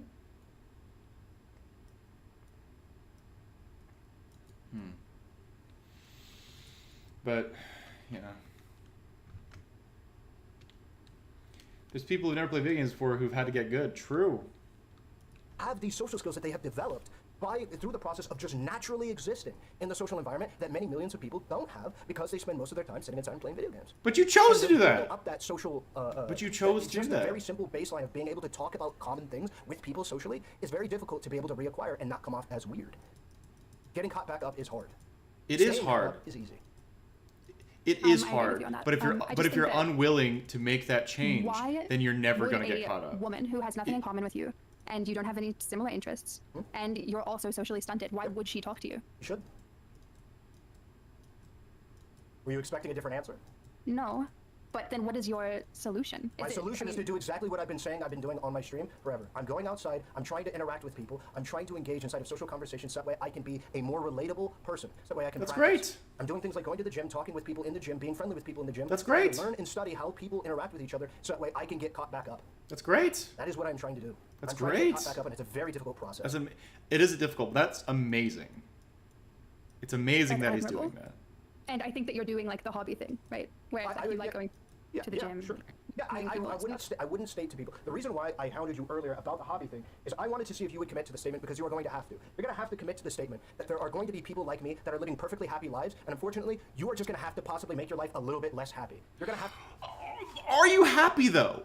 It's not just making it less happy. It's saying, are you willing to change your hobbies because you feel like you're deficient in one area? If you're truly happy doing that, then it doesn't matter. Why do you need a relationship then? If you're happy, then don't change. But if you want a relationship and what you're currently doing isn't working, realize you might have to change a little bit.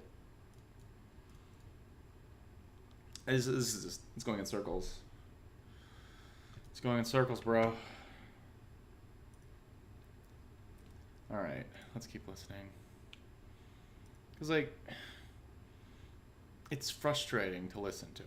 Because I know Rel is a smart guy. I know he's a good guy. And it sucks to see him struggle like this.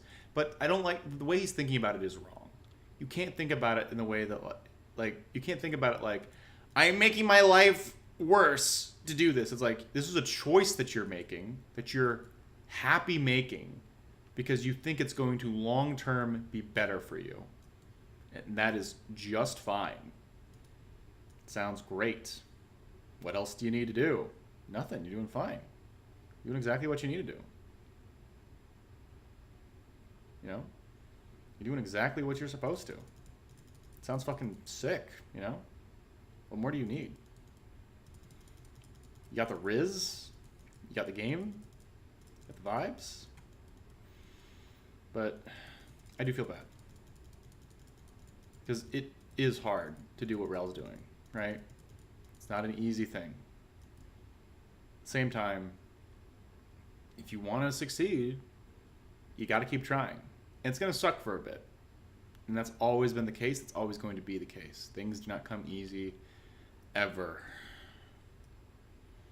And if you want to have those relationships, be the person that that has the friendships, has the girls, is that type of person, realize that you might have to make some changes. And it's not fun. It's not sexy. It's not cool. But you're going to get there. It's going to be better for you. That's it.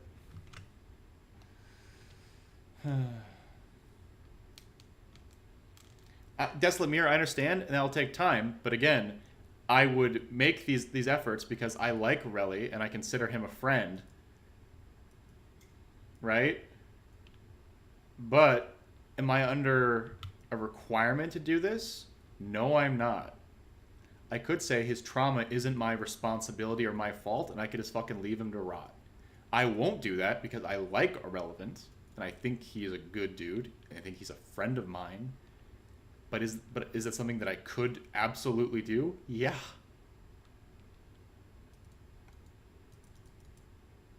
And I would make that change because I think he's a good dude, and I think he has, a lot to offer people, someone who he'd be in a relationship with, and I don't want to see him, stuck in this rut. But that would be me, taking a leap out and saying, hey, you know, I might have to deal with some of his bullshit to make him better. And I'm okay doing that. He's a friend. Consider friend. When I took a break from online politics, I left all the political discourse. I'm not in like any discords right now. It was a choice I made.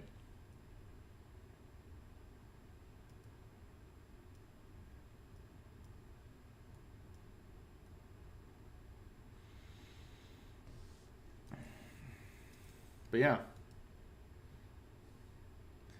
If he fails again, that seems almost reasonable. Here's the thing. You're gonna fuck up a lot. When you're learning a new skill, it's gonna be really hard all the time. And it's gonna feel bad, especially when learning that skill means being accepted or not in a social circumstance. 100%, that's gonna suck. That's gonna be difficult. You gotta come at it out of the gate knowing that it's gonna be challenging, but you gotta say, you know what? I'm going for it. I'm coming.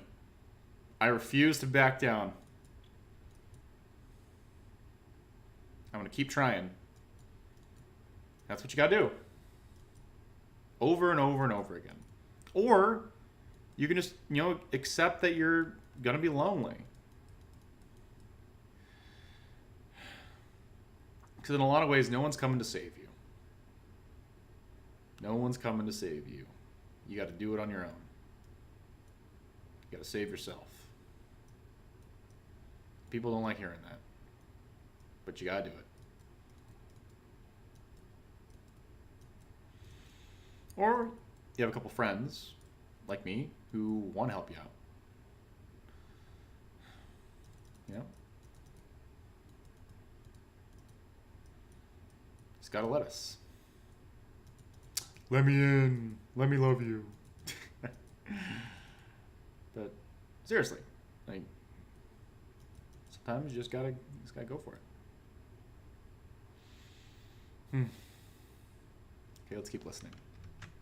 Have to make yourself uncomfortable. You're gonna have to do things that are very challenging to do that might make you feel very bad or wrong or whatever. I fucked up several social interactions in the last 3 months that I really wish I never had to fuck up and I never had to learn how to be able to do, but I did. And the reason why is because I needed to understand how these situations work. That's you great. have to make yourself uncomfortable. Have to do that. Because True. I'm caught behind. Other people are caught behind. We're gonna have to do these things. It's important. And I wanted to hear if you would say that, but it seemed like you didn't want to say that. I'll give that. Oh, That is a really? Let me in there. Let me in there. I can do that for you. I can be that guy.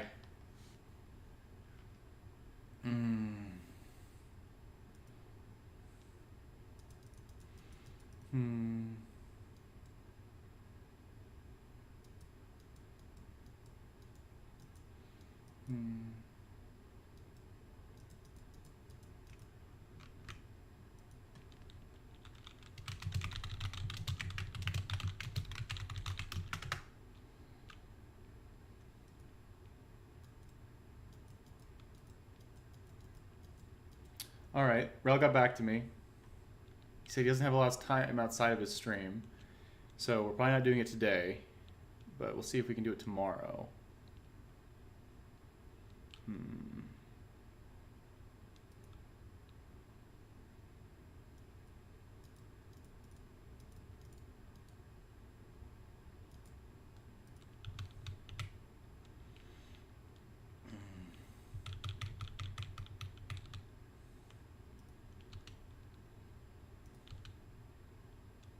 There we go.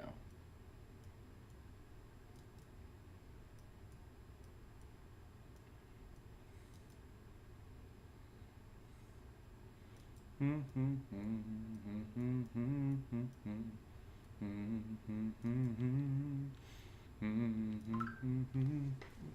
second, sorry. Oh, hey, baby.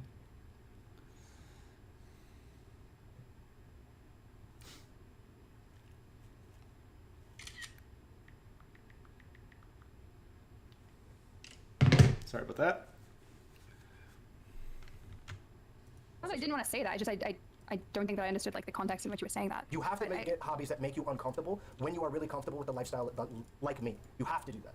Because the hobbies that you have that are comfortable are ones that are antisocial. Yeah, 100%. I think it's really important that like you've said that you're going to the gym and talking to people and stuff to better yourself. And you didn't say like, I'm doing this so that I can meet somebody in the gym. Like, I think that is the mindset that a lot of people are missing. Yeah, the problem is, though, that you are telling people that are perfectly fine human beings as they are, like when it comes to who they are as people, their character and whatever, that they just have to be better. And you have to bite that bullet. That there are people who are genuinely of good character, upstanding people, good people, nice people, kind people, generous people. And you have to look them in the eye and say, at the end of the day, you talk weird, women don't like that. You have to learn to be better. And you also tell women with trauma that, yo, men don't want to deal with it. You got to handle it. Be better. We tell a lot of people to be better. If you want hard truths, I'll give them to everybody. If you got trauma, it's no one's fucking job to fix you. If you're like a schizoid, it's no one else's fault responsibility to fix you. Like 100% every time.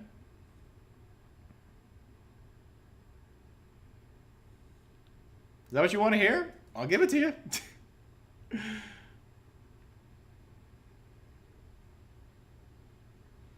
So, yeah. What else do I win? Good googly moogly.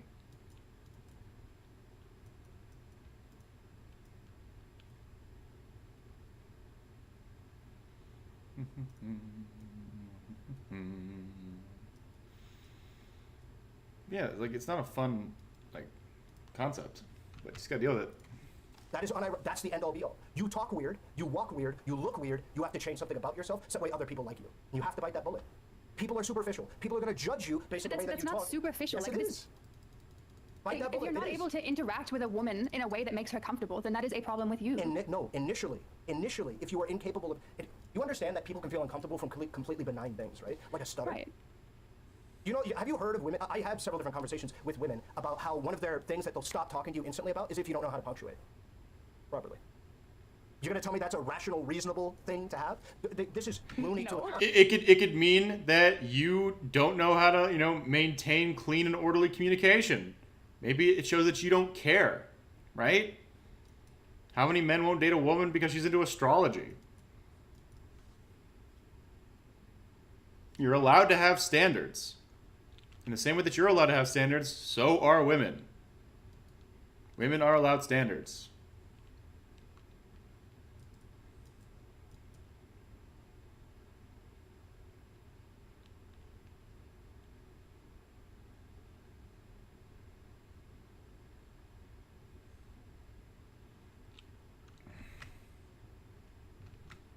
Okay, this is Looney Tune shit. People will excise you from being a dating option for fucking breathing the wrong way. There are incredibly superficial standards that we put out on the initiation of relationships. And at the end of the day, you could be a perfectly great, reasonable guy, but because you're a fucking mouth breather, I'm sorry, you gotta increase some other shit in different areas. That's the way it is. It's Yeah. In reality. I'm sorry, dude. If you have some stuff that people don't want to be around, and you want to be around them, then yeah, you might have to make some changes. In the same way that if you're a woman with some trauma, or you're into some weird shit, it's no man's job to help. Like, I don't know what about this is so complicated. It just feels like, people are shitty, people are kind of shallow. We should encourage people to be less shallow, but we should still prepare people for the world that we do live in. And that does mean, it's the same reason Rel's going to the gym. It does mean telling men, hey, you're right, you're a good guy, but if we want to get you in the door, we got to do a little bit of work, a little bit of fixer-upper, There's nothing wrong with that. Doesn't make you a bad guy. But we got to be cognizant of how the fucking world works. And that's not some, black pill, mega truth shit. That's just, how every person works. I promise you, every dude, or every guy, in Rel's position, he probably has deal breakers that for women. And that's okay. But if they have the same deal breakers, talking non-confidently is not a genetic trait, okay? Talking like this and not punctuating my sentences, none of those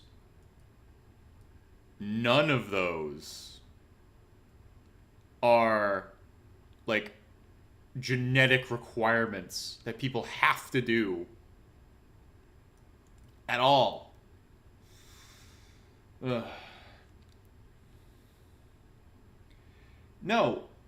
Okay, Desolate Mirror. I'm bootstrapping it because I want to push society to be better, But if I'm giving advice to somebody like Rel, it's not helpful for me just to say, yo, society's kind of fucked up. If I wanted to help him improve his chances, make him a happier man, then guess what I got to do? I got to have a conversation with him. And I got to be like, dude, that's fine. Just so you know, you're hurting yourself a bit here. That's normal, and that's fine. That's 100% okay.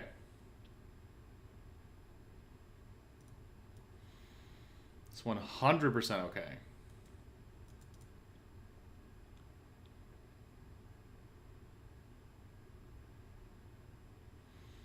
So, maybe I'm just I'm a terrible Chad splainer, but we agree that, that these things exist. Just gotta work on them. But that's the way that it is for some of the shit. You got to improve on different. What's my body count? Like, I don't know, 15 plus? Like, I don't really keep track anymore.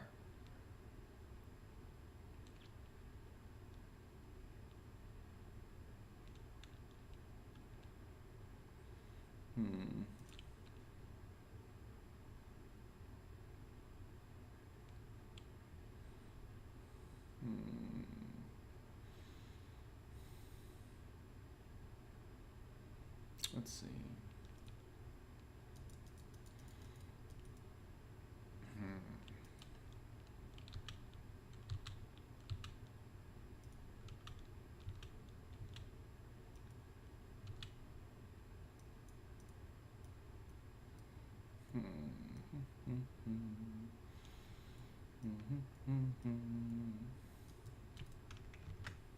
Areas, you could be a phenomenal person. You could be an overweight woman, and it's a phenomenal person. Where did I bury them? Phenomenal In your human being. mom's But at the end of the day, backyard. if people will not give you the time of day, you gotta make a change. Ooh, yeah. You gotta make a change, and it's unfortunate. But life is tough and superficial. Okay. So it just sounds like I you're don't think that venting that's then. superficial. I think that, like, there are plenty of overweight women who are confident, who are in relationships. So it's not like... I also think there are many different socially stunted people that are confident that are in relationships and out of relationships. My point is, if you don't feel what's like the you point can then? get in a relationship, even if you are a genuinely good person, you can't just look at people and go like, oh yeah, I'm less than, I'm not worthy of this. No, some of the standards that Who's saying that they're less than? Again, this just feels like an incel soapbox. I'm not saying he's an incel, but it's like, okay, we agree. These guys aren't less than. They're not terrible people for feeling like this. What are we gonna do about it? How do we fix this? What is the move, Chief? That's what I want to know. That's what I'm operating out of. How do we do this? Joke's on me. True. high. They're unrealistic. They don't make sense. Like the grammar thing, like the punctuation thing. These things don't make sense, but we do it. You understand, like, for instance, if you're dating online and you don't know how to spell properly, like, you're probably going to get a lot of people who don't want to date you. I would look that guy in the eye and I would be like, you could be a phenomenal guy, family-oriented, whatever the fuck you think is phenomenal, upstanding character, phenomenal person. At the end of the day, nigga, you need to go back to school. That's what I would look him in the eye and I would tell him, right? Because people are superficial. They are going to fucking do that We have shit, spell right? check. I would say that's a little bit less superficial because knowing how to spell is pretty important to doing a lot of stuff, but you know what I'm talking about. So is making people feel not A lot of women think uncomfortable. that knowing how to talk to them in a way in which they feel like a human being and not like some alien creature is very important to them, and I don't think that that is superficial. But you cannot That's what I'm tell saying. that at the jump. I know how to talk to women, and I have on an intimate one-to-one basis. It's perfectly fine. The problem is breaking the ice, initiating is impossible for me. Breaking the ice is hard for everybody. Walking up to somebody that you don't know with the with the idea that I'm just gonna talk to this person and see if they like me is a very difficult thing for everybody to do. That is not a man problem. That is not a woman problem. It's hard for men more so because we are expected to approach people more often. That's true. However, it's still daunting for every person. I'm more confident, approaching someone that I already know than someone that I don't know.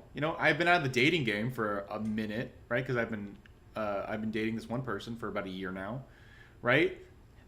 But it's still pretty tough, sometimes to get into those relationships, to get to make it happen. And even just meeting a new person at work, that can be challenging. These are not specific experiences to men only.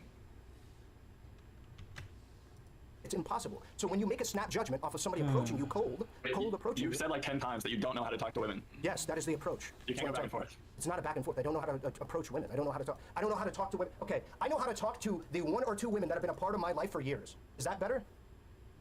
You mean like just talk to women casually, or talk to them like in a like, I want to flirt with you? In a social sort of setting. way? Well, it depends on the casual setting, but in a flirtatious setting, in a casual setting, in a initiation setting, like where I have to begin. Say, hey, I'm Relly. You look really nice. Interesting to me. Like I've Can I buy you a drink? talked to plenty of women. I guess on stream it doesn't really count. It doesn't count because I'm debating. Like, it's a completely different game. They don't have to be debates, though. You can have a conversation. You can have a conversation. Actually, you see, incest is morally right. Like, I can't. What do you want? Don't lead with that. There's no one. Like, no one's forcing you to be an incel. No one's forcing you to start like this. No one's making you start with the incest is morally neutral meme. Nobody is making you do this. Nobody. Nobody's making you do this.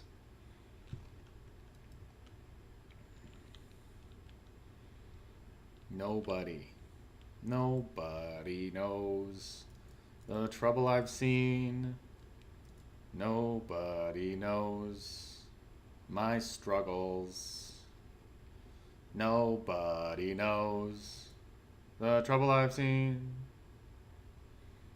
Bum bum ba-da-da. You're saying you didn't have to partner with the...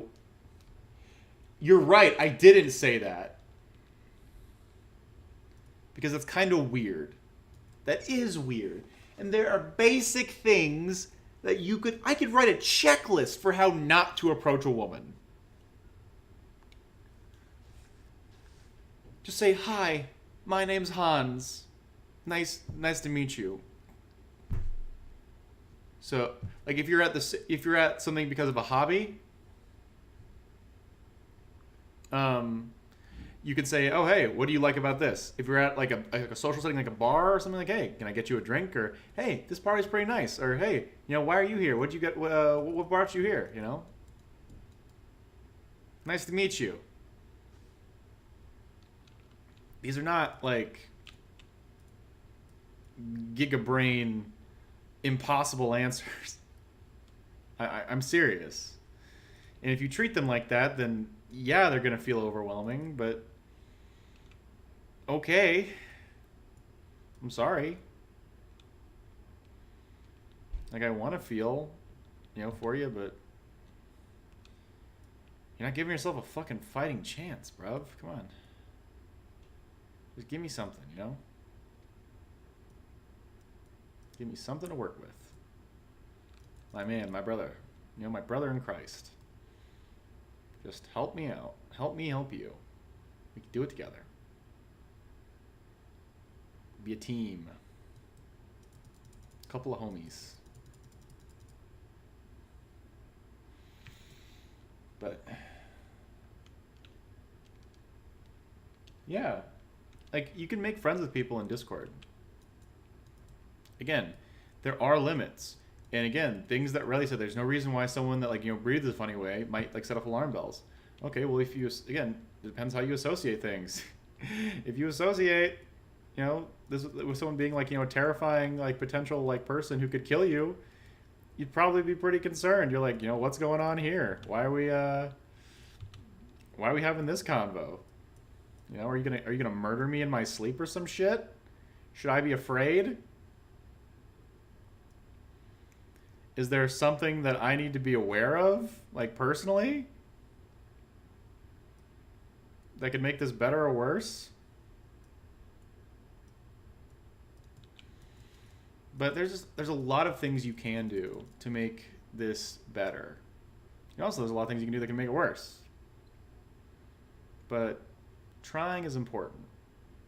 It's very important. I will always recommend trying. Fuck, am I getting obliterated? Oh my god, I went from first place to fucking 6th place. Jesus Christ. I'm being destroyed right now. Holy shit. Come on, Hanz, you're better than this. Sack up, dude. Get in there. Gotta show them what's up. Gotta show them what's what.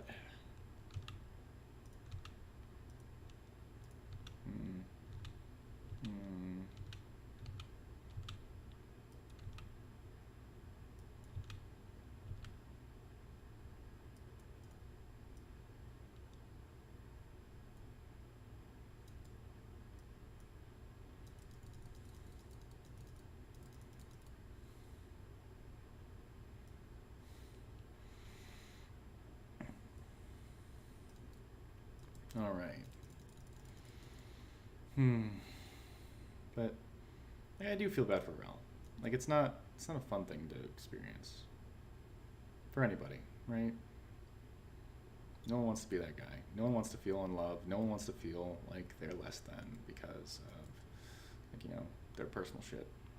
But I have to say the same thing that, you know, more people than you think feel that way, all right? Even someone, you know, who's super attractive, who's, you know, very confident, very intelligent.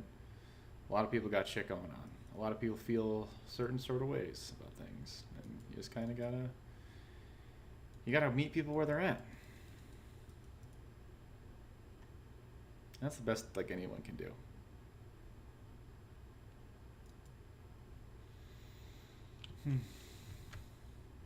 Or you have like a totally normal conversation, like Yeah, but you can that's talk to women.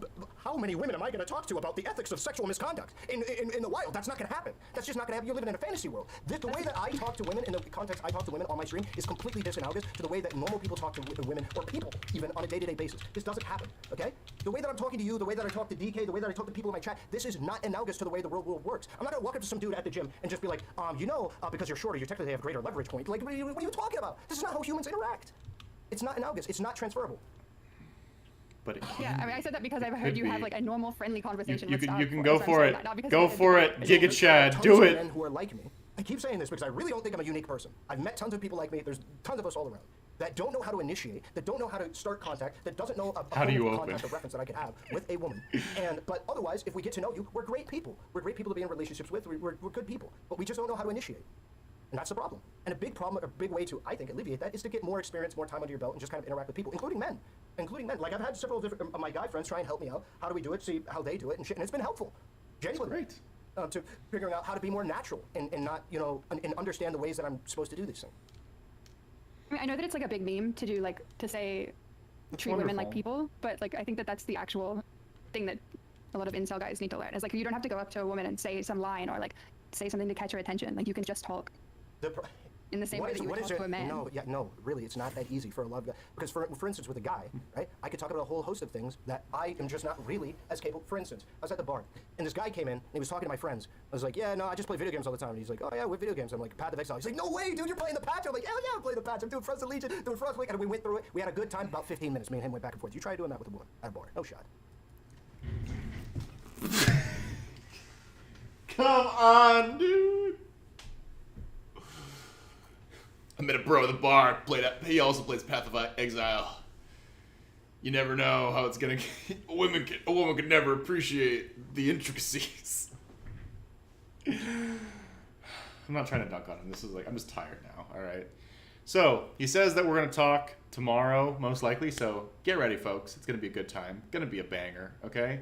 We're gonna have a great interaction tomorrow on stream, and hopefully I can, you know, ask him some questions, push him in some certain ways that this person seems incapable of doing. So. I hope you enjoyed the stream. I know this is kind of like, you know, like not ending with a bang at all, which is kind of sad, but like I don't think there's much more to be gained from this thing. So Norma, oh, first of all, holy shit. Okay, so Apollo, thank you for the follow today. Cheese Danish, thank you for the follow as well. Norma, thank you for that Prime sub. I really do appreciate it. And Often Enjoyer 2222, thank you for the follow as well.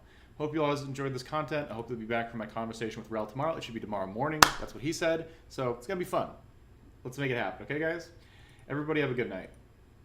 Do your best. Enjoy yourself. And